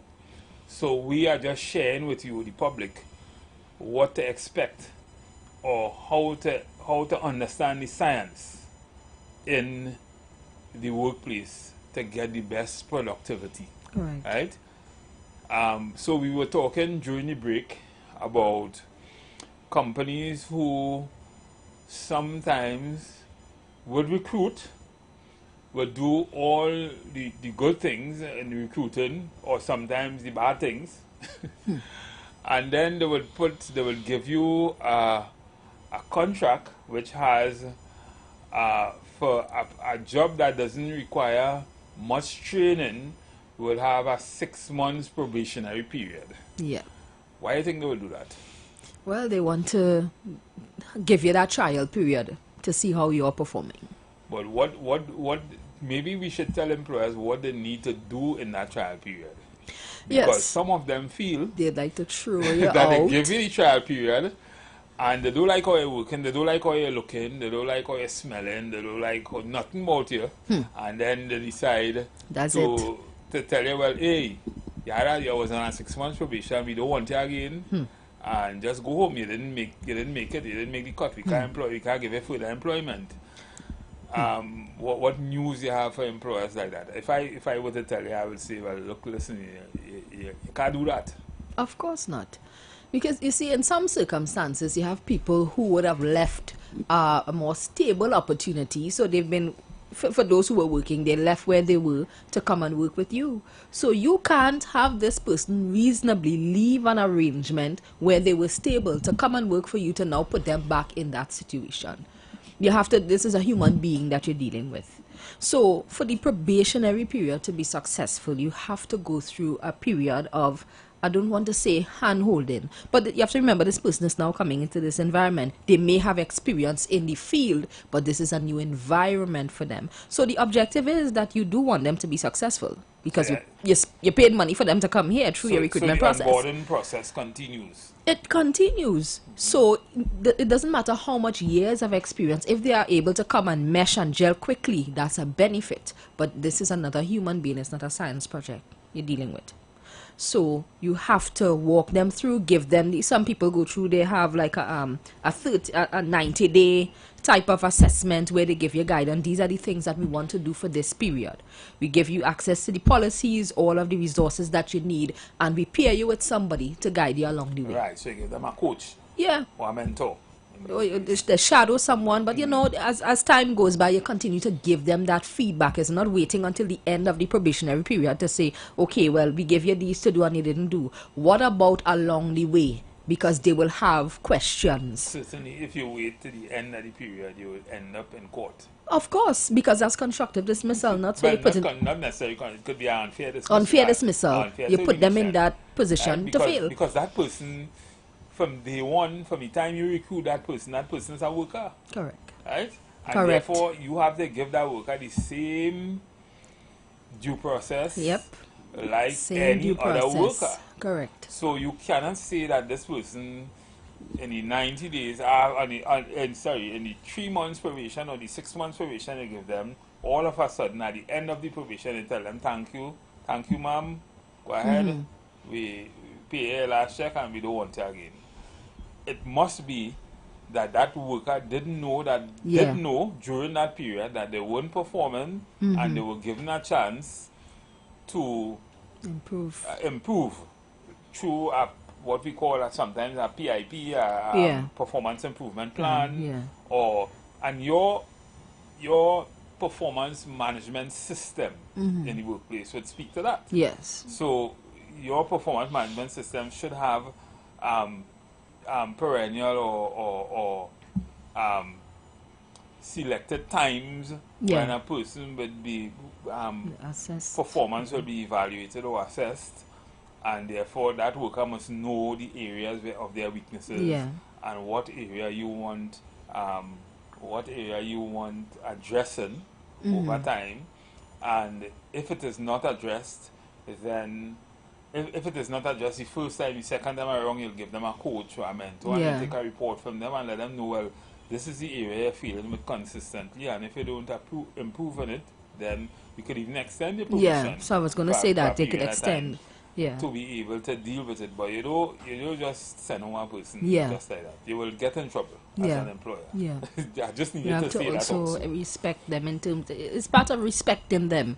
You know, you don't want to be deemed as the organization that's unfair. Now, I've heard some horror stories where people go through that experience. You hire people because you want them, but then when they come into the organization, you treat them like they don't matter. Well, yeah, suddenly realize, hey, this person is not the person. This person doing what I want done. This person, remember when we were talking about sexual harassment and that, and this person suddenly not looking like they want to cooperate in certain areas and that kind of thing, and that becomes a problem. And it is something that employers need to understand, you know, not because you are the owner of capital.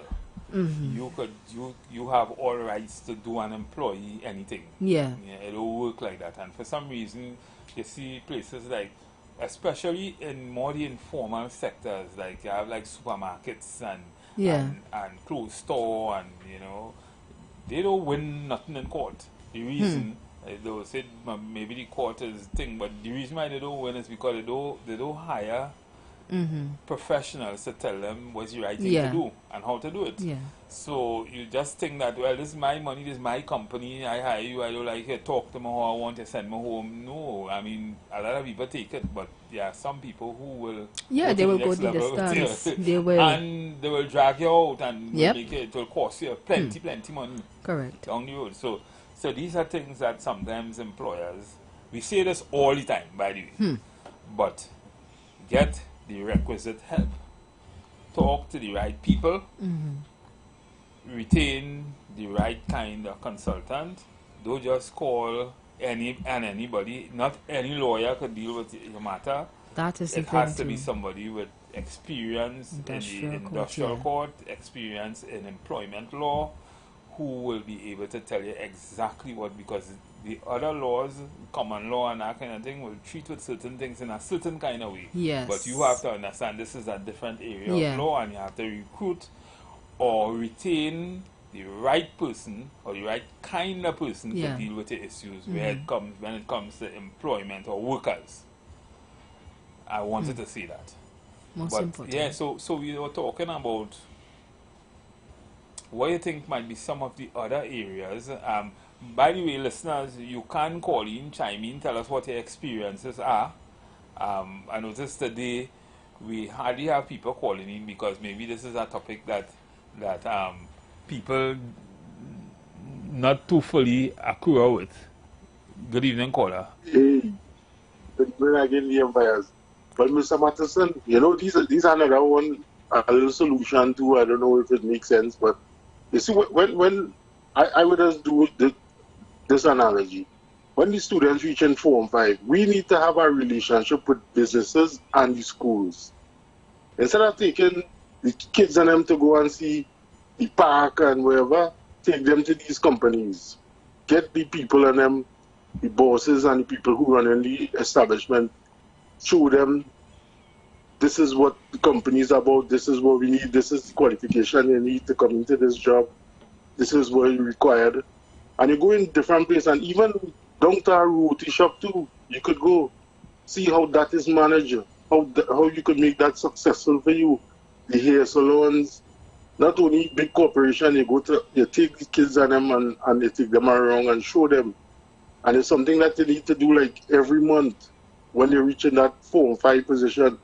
So you know you will have them with a little bit of knowledge. This is what is required, this is what you need. And the second thing, you see, the kids, while going to school, they're fearful of going out in the real world. And this is why in school now, you need children to become activists. You need to have programs in school. Let them be part of the teachers.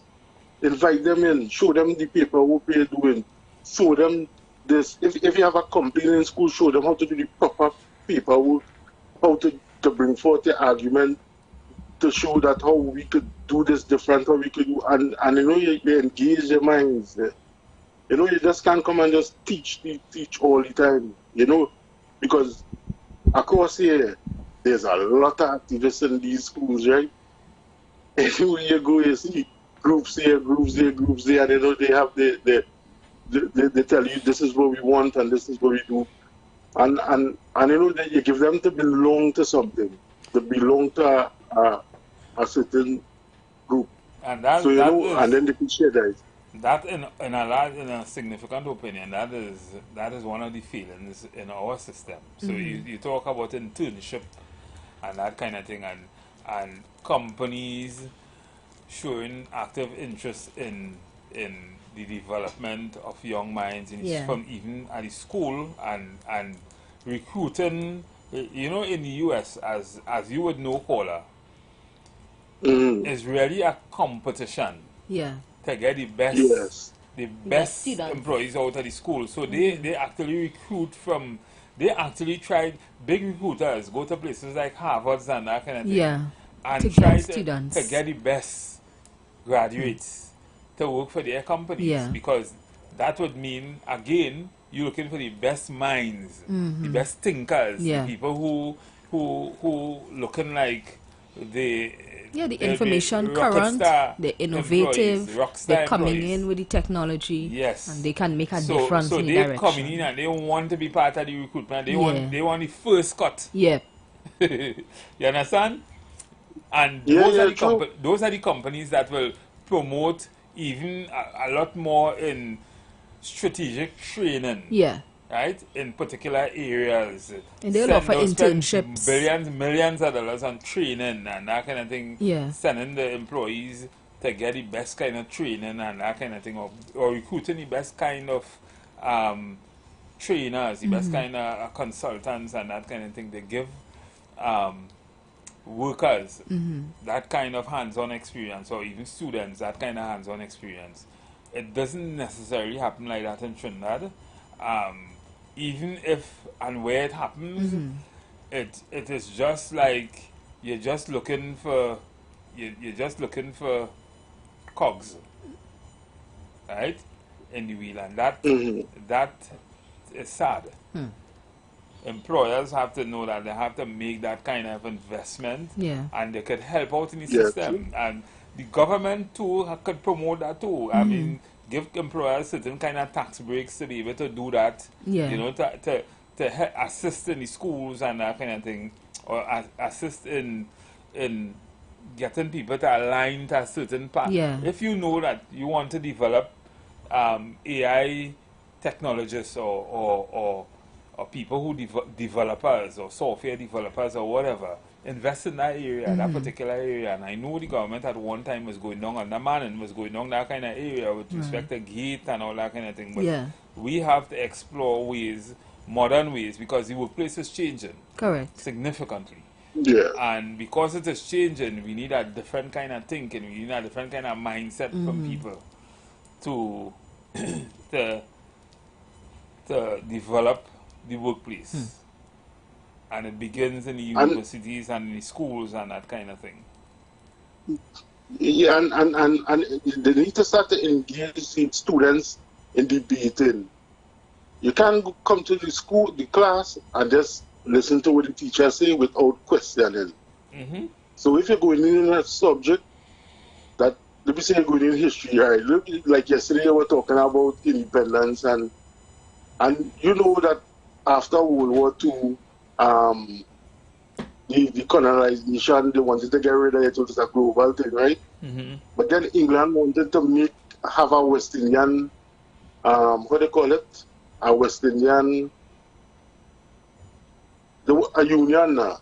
Oh, okay. With all the Caribbean countries, federation, a West Indian federation. And it failed, and that is how they handled the independence. And if you ask a lot of students in school about that, they don't know that. They don't remember why Eric Williams say 1 from 10 leave not. The Federation movement.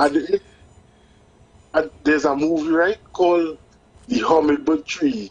It's a Trinidad movie. I think it's some Ian MacDonald who wrote the book or something. I can't remember.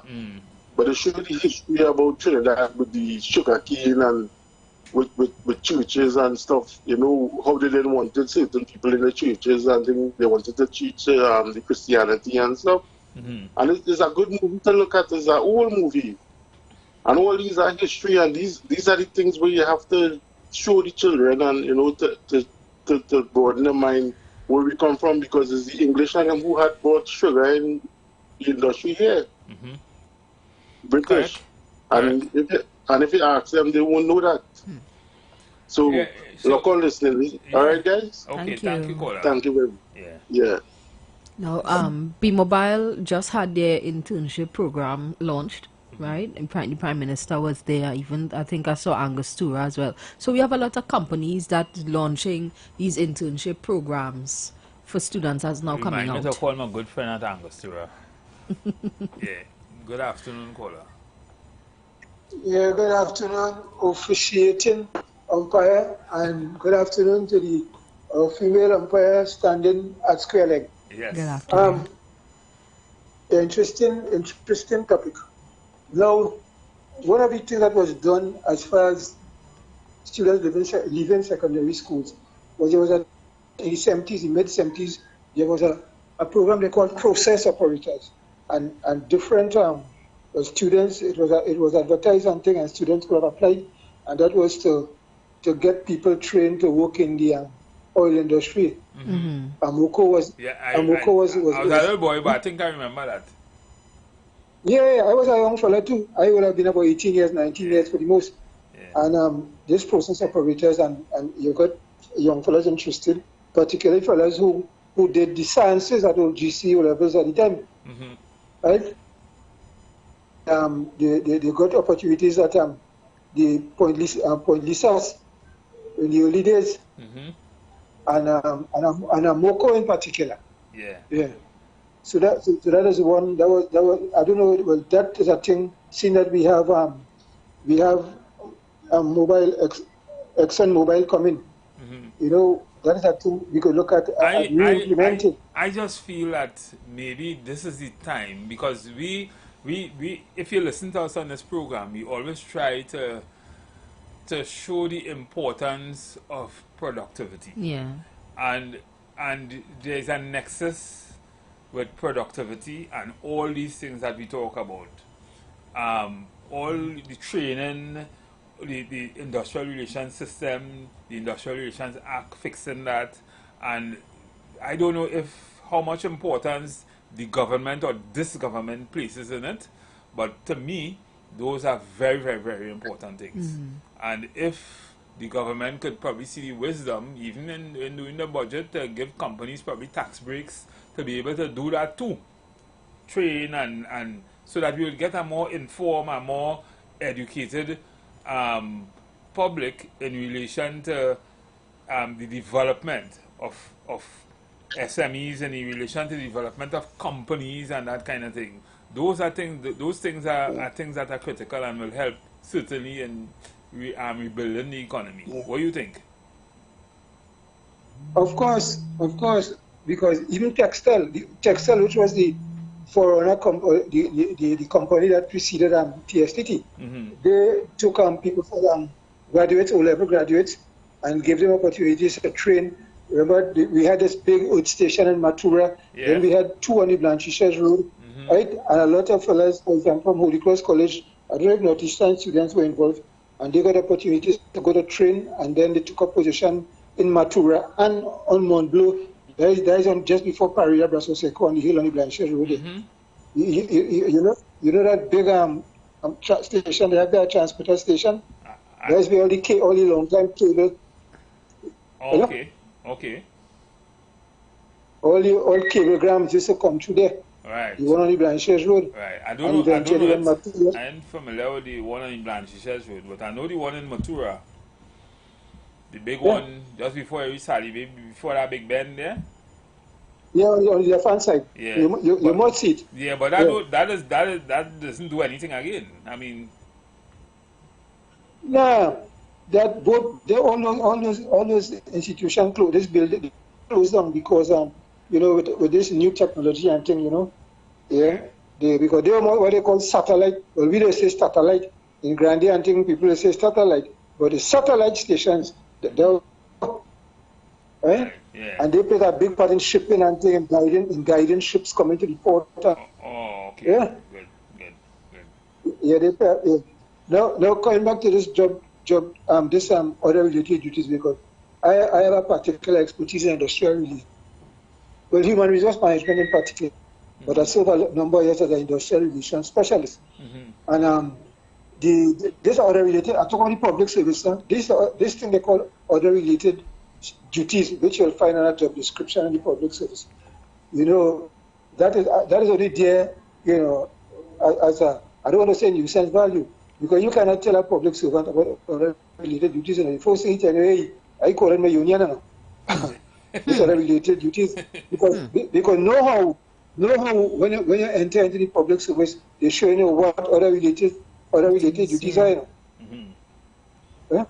Know how any senior colonel and say other related duties are A, B, and C. You know? So that is only there as a you know a nuisance value, but that's my interpretation.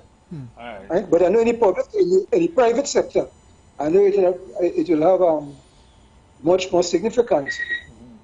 Yeah. Well, which is why we were saying, communication in the workplace is so important, and persons understanding, both employers and employees, both employer or government and workers understanding what is the need for certain things, why you will have that, and what will automatically relate to those duties. Yeah. So it is important. But I think the importance of it, right? Well, just saying as how it is, you know, workers will feel boys or other related duties. But what I'm stating, I feel these are because remember the state and the emergency should come about, and then they'll have to do duties related to some. Suppose we end up in a wartime, or we end up in some major disaster, like a earthquake or something like that, right? And maybe that is where the other related duties will kick in. Yeah. All right, but caller, let's take another caller. I see a caller trying to get in sometime. Normally.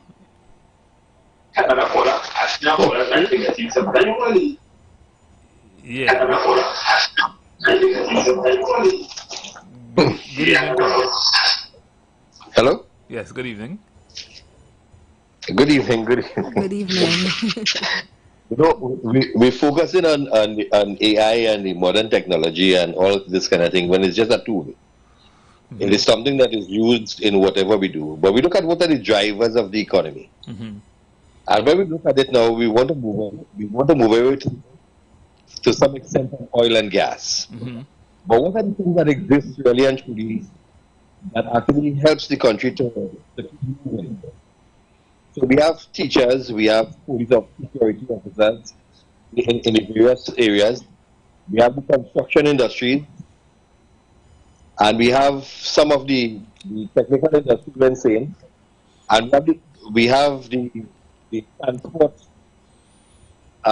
arrangement, like we have cars, bodywork, mechanics, auto electricians, and all of these things.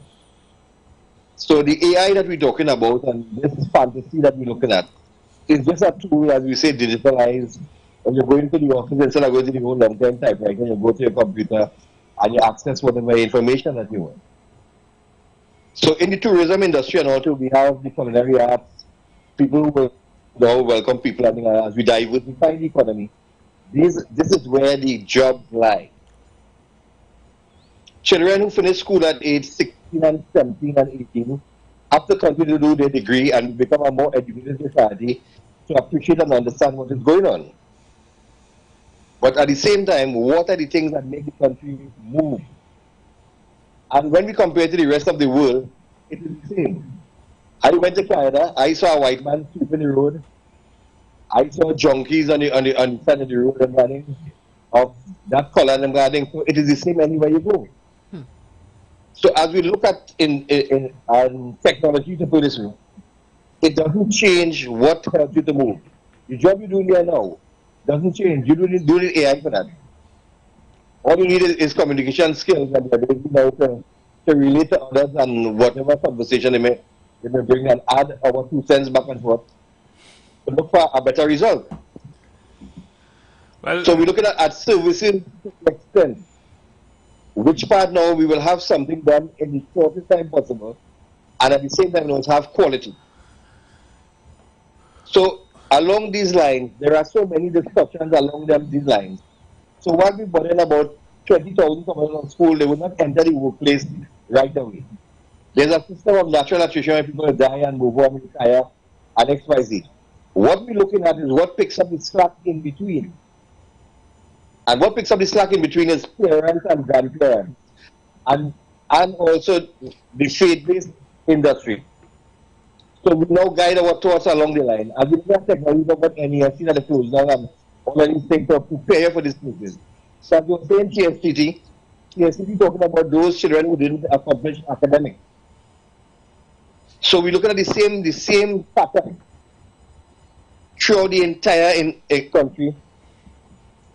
So that now we will move forward now, understanding clearly, and not be brainwashed into thinking, well, these little things now will now elevate you to this level and that level and chala. That may take about maybe 3 or 4 generations before we start to fly, before we can't start to fly the way this way. So we need to look at things now from that perspective. As a parent, you would know, you would have to make the adjustment in your home to suit your finances. And at the same time, the children will have to come up with certain things, the mother will have to do her part, and holistically, we will now accomplish the things that we need to accomplish in a harmonious fashion. So we need to look at these things now from that perspective, and not just only technology driven. It is part of the process, but it's not the ideal thing because you still need the physical aspect of it. Right. Okay. And this is where we have to look at. Right. But caller, let me engage you. Trinidad and Tobago, would you agree that Trinidad and Tobago is light years behind the world in relation, when we look at developing countries and developed countries in relation to what makes up the workspace, especially after COVID, what we need to, where the world is going in terms of development, in terms of the use of technology, in terms of, would you agree with me that we are light years behind? Not really. I think the acceptance of where the world is where we actually not really gravitating towards that. We have the latest phones, the latest computers. Let me give you something. Let me tell you this, right? So you see, just by saying we have the latest phone, so you would agree with me then. Maybe we're not light years behind, but we are users or consumers instead of being developers and creators of things. Right?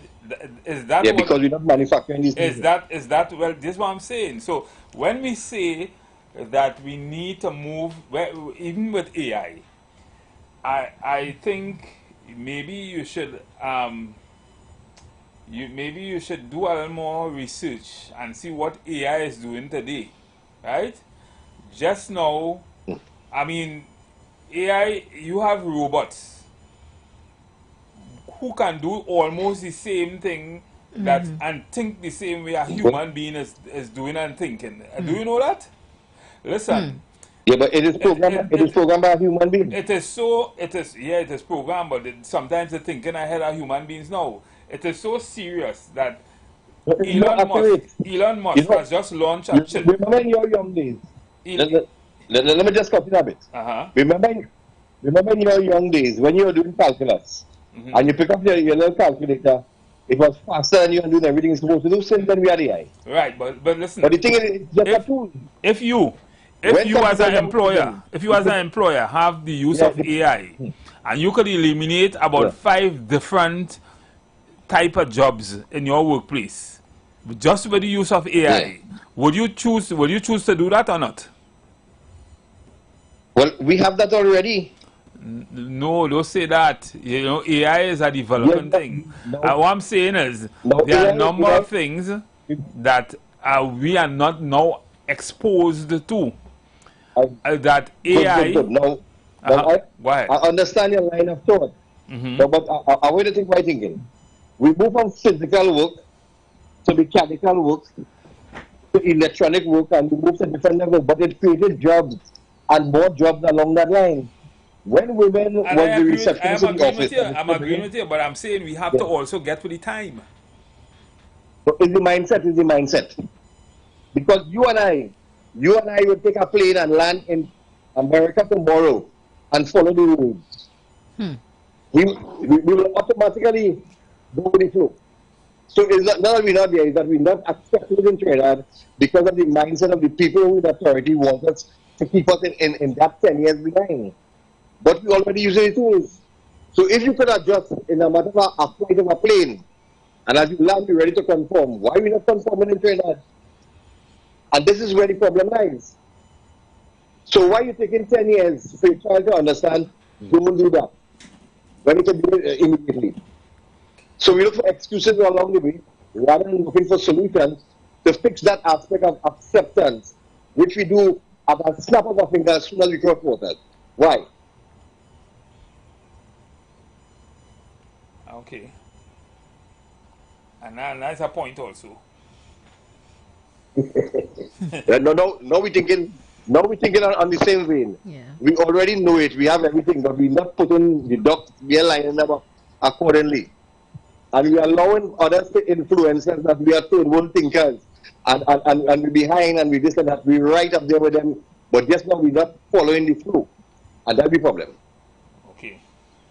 There are many things you say here that you can put into action tomorrow if given the opportunity to do it. I'm sure about that. And what's all it takes is the effort and the will to do it, That's all we need. And we're not doing that. We live in hope. But we have everything here already. And we just not put it into effect. We're studying this and that and the politics and this and working and dying working and meeting, but how do you get working? Let me ask you a personal question. If you and the boss lady, the country boss lady, sorry for referring to shit like that. Have an issue at home. Yeah. You have an issue at home. Would you not look at solutions and how to work in harmony? Rather than get divorced and fight and quarrel. Yes. Yeah, I mean that is something that that is the same application. That's something civilized people should do. The same application we need in everyday life. Yeah. Yeah. Let's take another caller. That's the same application. I see another caller. Let's take this caller. All right. Good evening, caller. Good evening, caller. Oh, we lost that caller. But this caller said something. This last caller said something, and let's take this caller.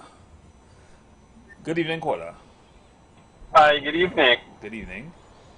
I was listening to the station, and I'm in total disagreement with what the caller stated on several levels.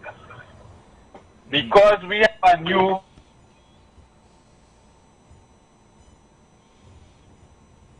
caller. Hello. Okay, it looked like we lose this caller. But hello, caller. Alright, it looked like we lose this caller. Alright, but not everything the last caller would have said. I particularly agree. We need to start to think development. Yeah. And we need to be nudged in that direction. That's the purpose of government. Yeah. And therefore, to a large extent, government has a role to encourage certain things or to create that enabling environment so that certain things will be give that direction in which the country would go. And they do that by legislation, by taxes, by the ease at which people do business, to allow certain things to flourish and that kind of thing.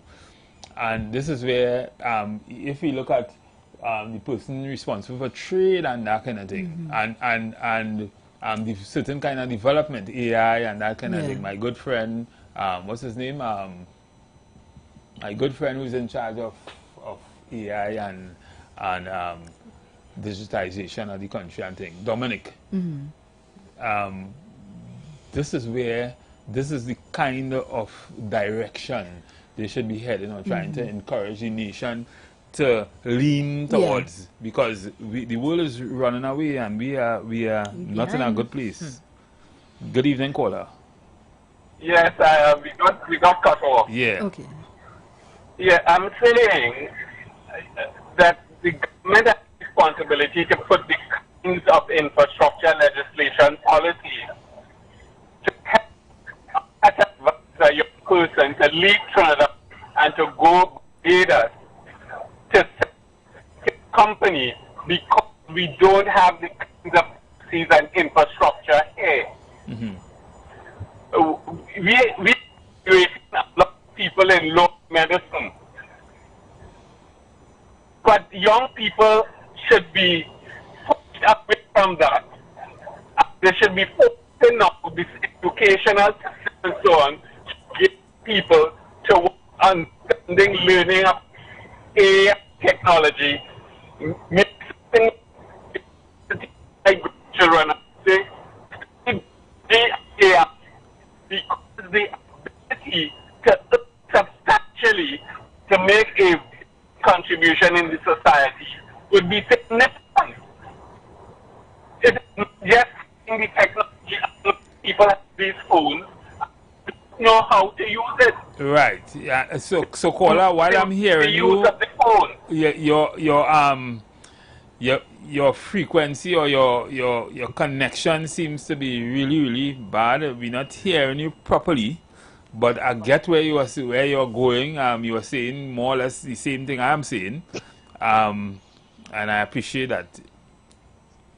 So it is more than what the previous caller was enunciating. Yes. It is not about we there. In fact, 50% of our students are not passing math and the sciences. Correct. And if you are not dealing with the sciences and so on and STEM, then we are way behind. Yes. And maybe so it's the way we are teaching it too. Because he thinks that, well, it's small enough and we're looking... No. Let's face the reality. The curriculum academically must change at every level. Yes, and maybe the way we teach it also. Most certainly. Most certainly. So I am really against older people who believe that they are philosophers and so on, and they're talking things that they may not be fully cognizant of. We are behind. You said it. We are way behind. Way behind. Way behind on every level. There's things that I wonder, in terms of policy. We have a lot of folklore in terms of medicine and so on. Why can't we partner with India and Cuba, who have set up labs and so on, and let us look at our little plant that we have here that we will rub and put here to pull out pus and this and whatever. So you saying the and same let thing us develop products that we can sell to the world. You talking the same language I talking all the time. This is so serious. What you saying here is exactly what we should be promoting. Let me give you another. We want to reinvent the wheel. We are Africa, we are India, we are Cuba, we have all these places that we can tap into. And we just have to tap into them. Yeah. I am saying Trinidad and Tobago could be a hub for technology. We could start to produce generic drugs in Trinidad. Where the United States is giving India pressure, we will not have those kinds of pressure, and we have the whole Latin American market to sell to. Exactly. And we have a stable economy, we have a stable governance system. It is very easy to be able to do that. These things are not difficult. Not difficult. You don't have to reinvent the wheel at all. Look, our peppers. The world had gone way ahead of just making pepper sauce. They're infusing alcohol, chocolate, all kinds of stuff. Exactly. We have, I've attended some pepper expos internationally.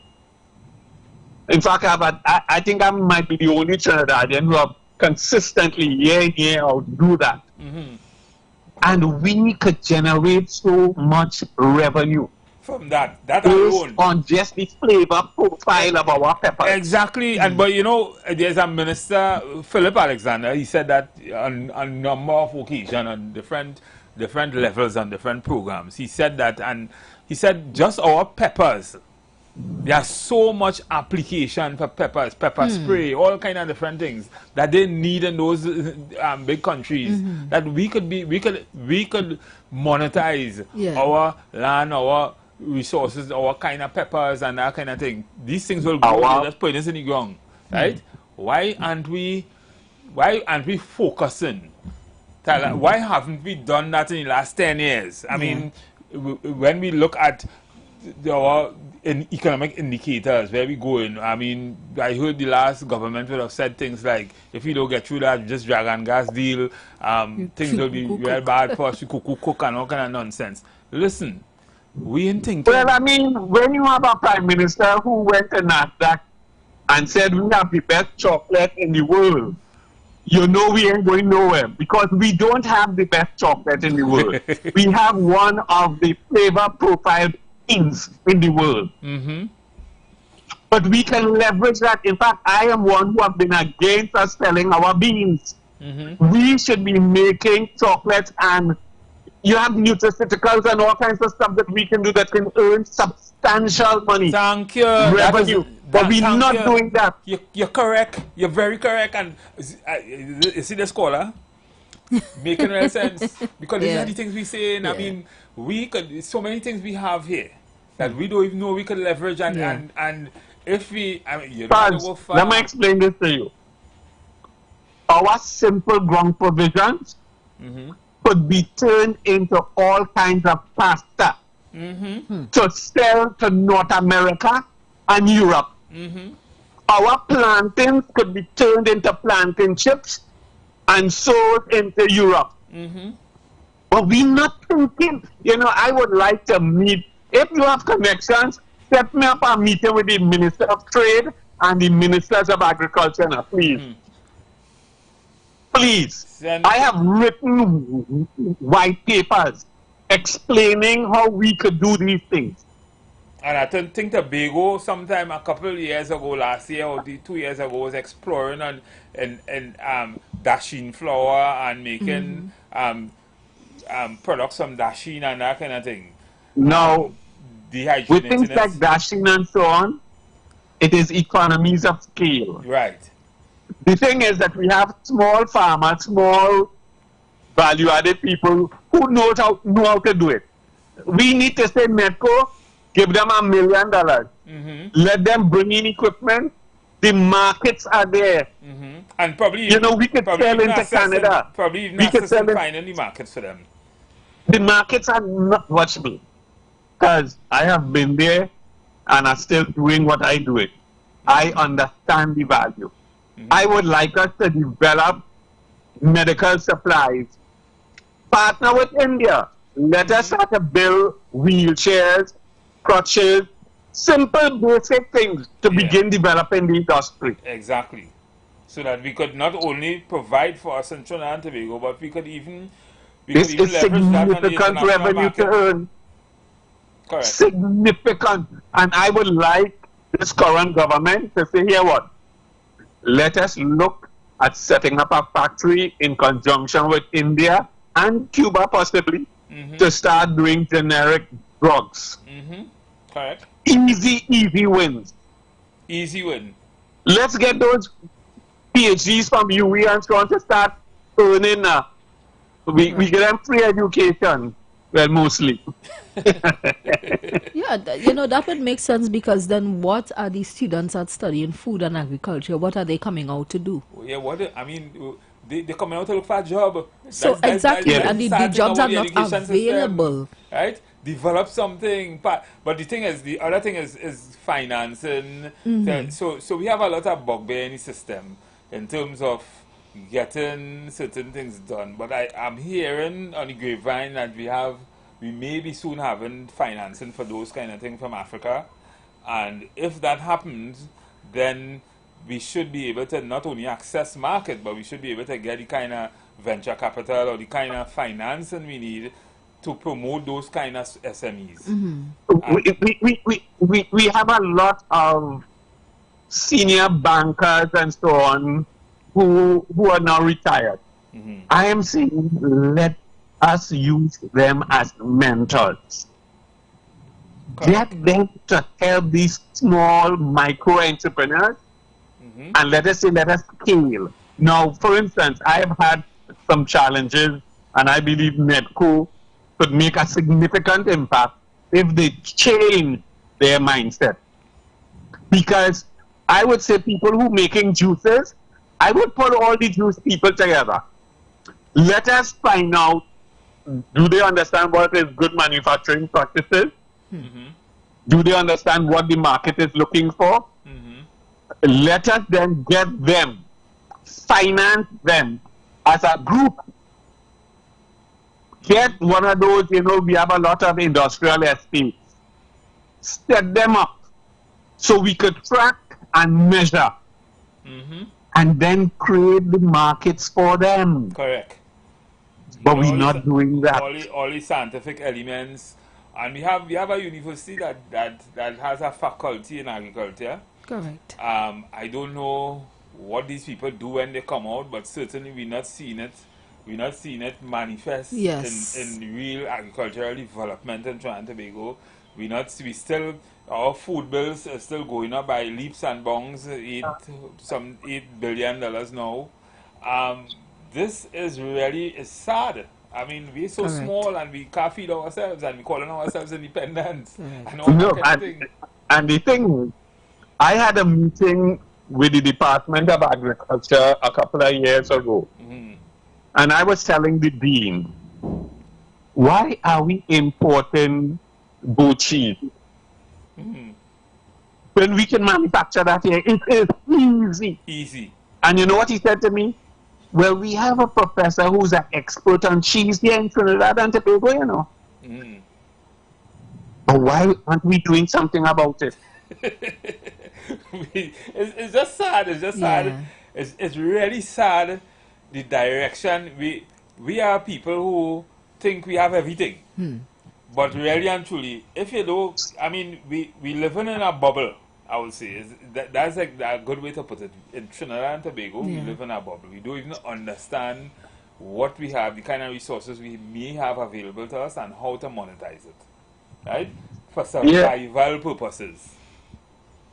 If only. So, and even with our carnival and so on, I have said to Pants and Bago, we can put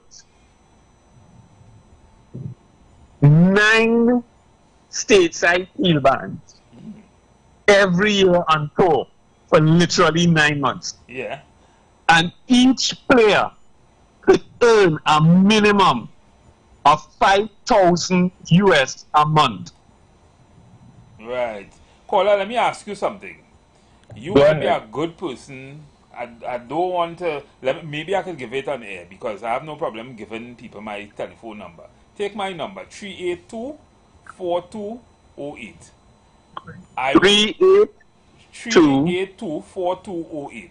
I will give you some of those connections that you seek, and you are a good person. 4208. Yeah, you All are right. a good person. I will do that because, like I say, I usually would sit down and I write about the problem and how it could be resolved.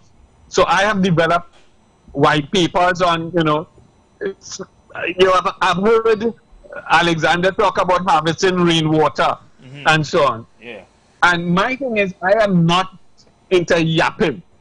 I want to do the feasibility. I want to do the costing. Correct. I want to see what is the ROI on this project. You are a good man to link with. What is the timeline and so on. So I have done a lot of work. Right. So but I just feel, I came back to Trinidad as a young person from studying abroad. And I say, God has been good to me. I've traveled extensively. This place is unique on every level. Yes. But it hurts me where we are today. But we are going, the program is it's coming to an end in the next few seconds. So take my number, you have my number, call me, send me a message, and we will chat offline, and I will probably try to give you some of those links to, so that you can explore some of the things that we discuss. Ladies and gentlemen, listeners, thank you so much. The program is coming to an end. We will see you tomorrow where we will expand on these discussions. You've got bills to pay, and so do we. Let's go pay some bills on the street 919 FM.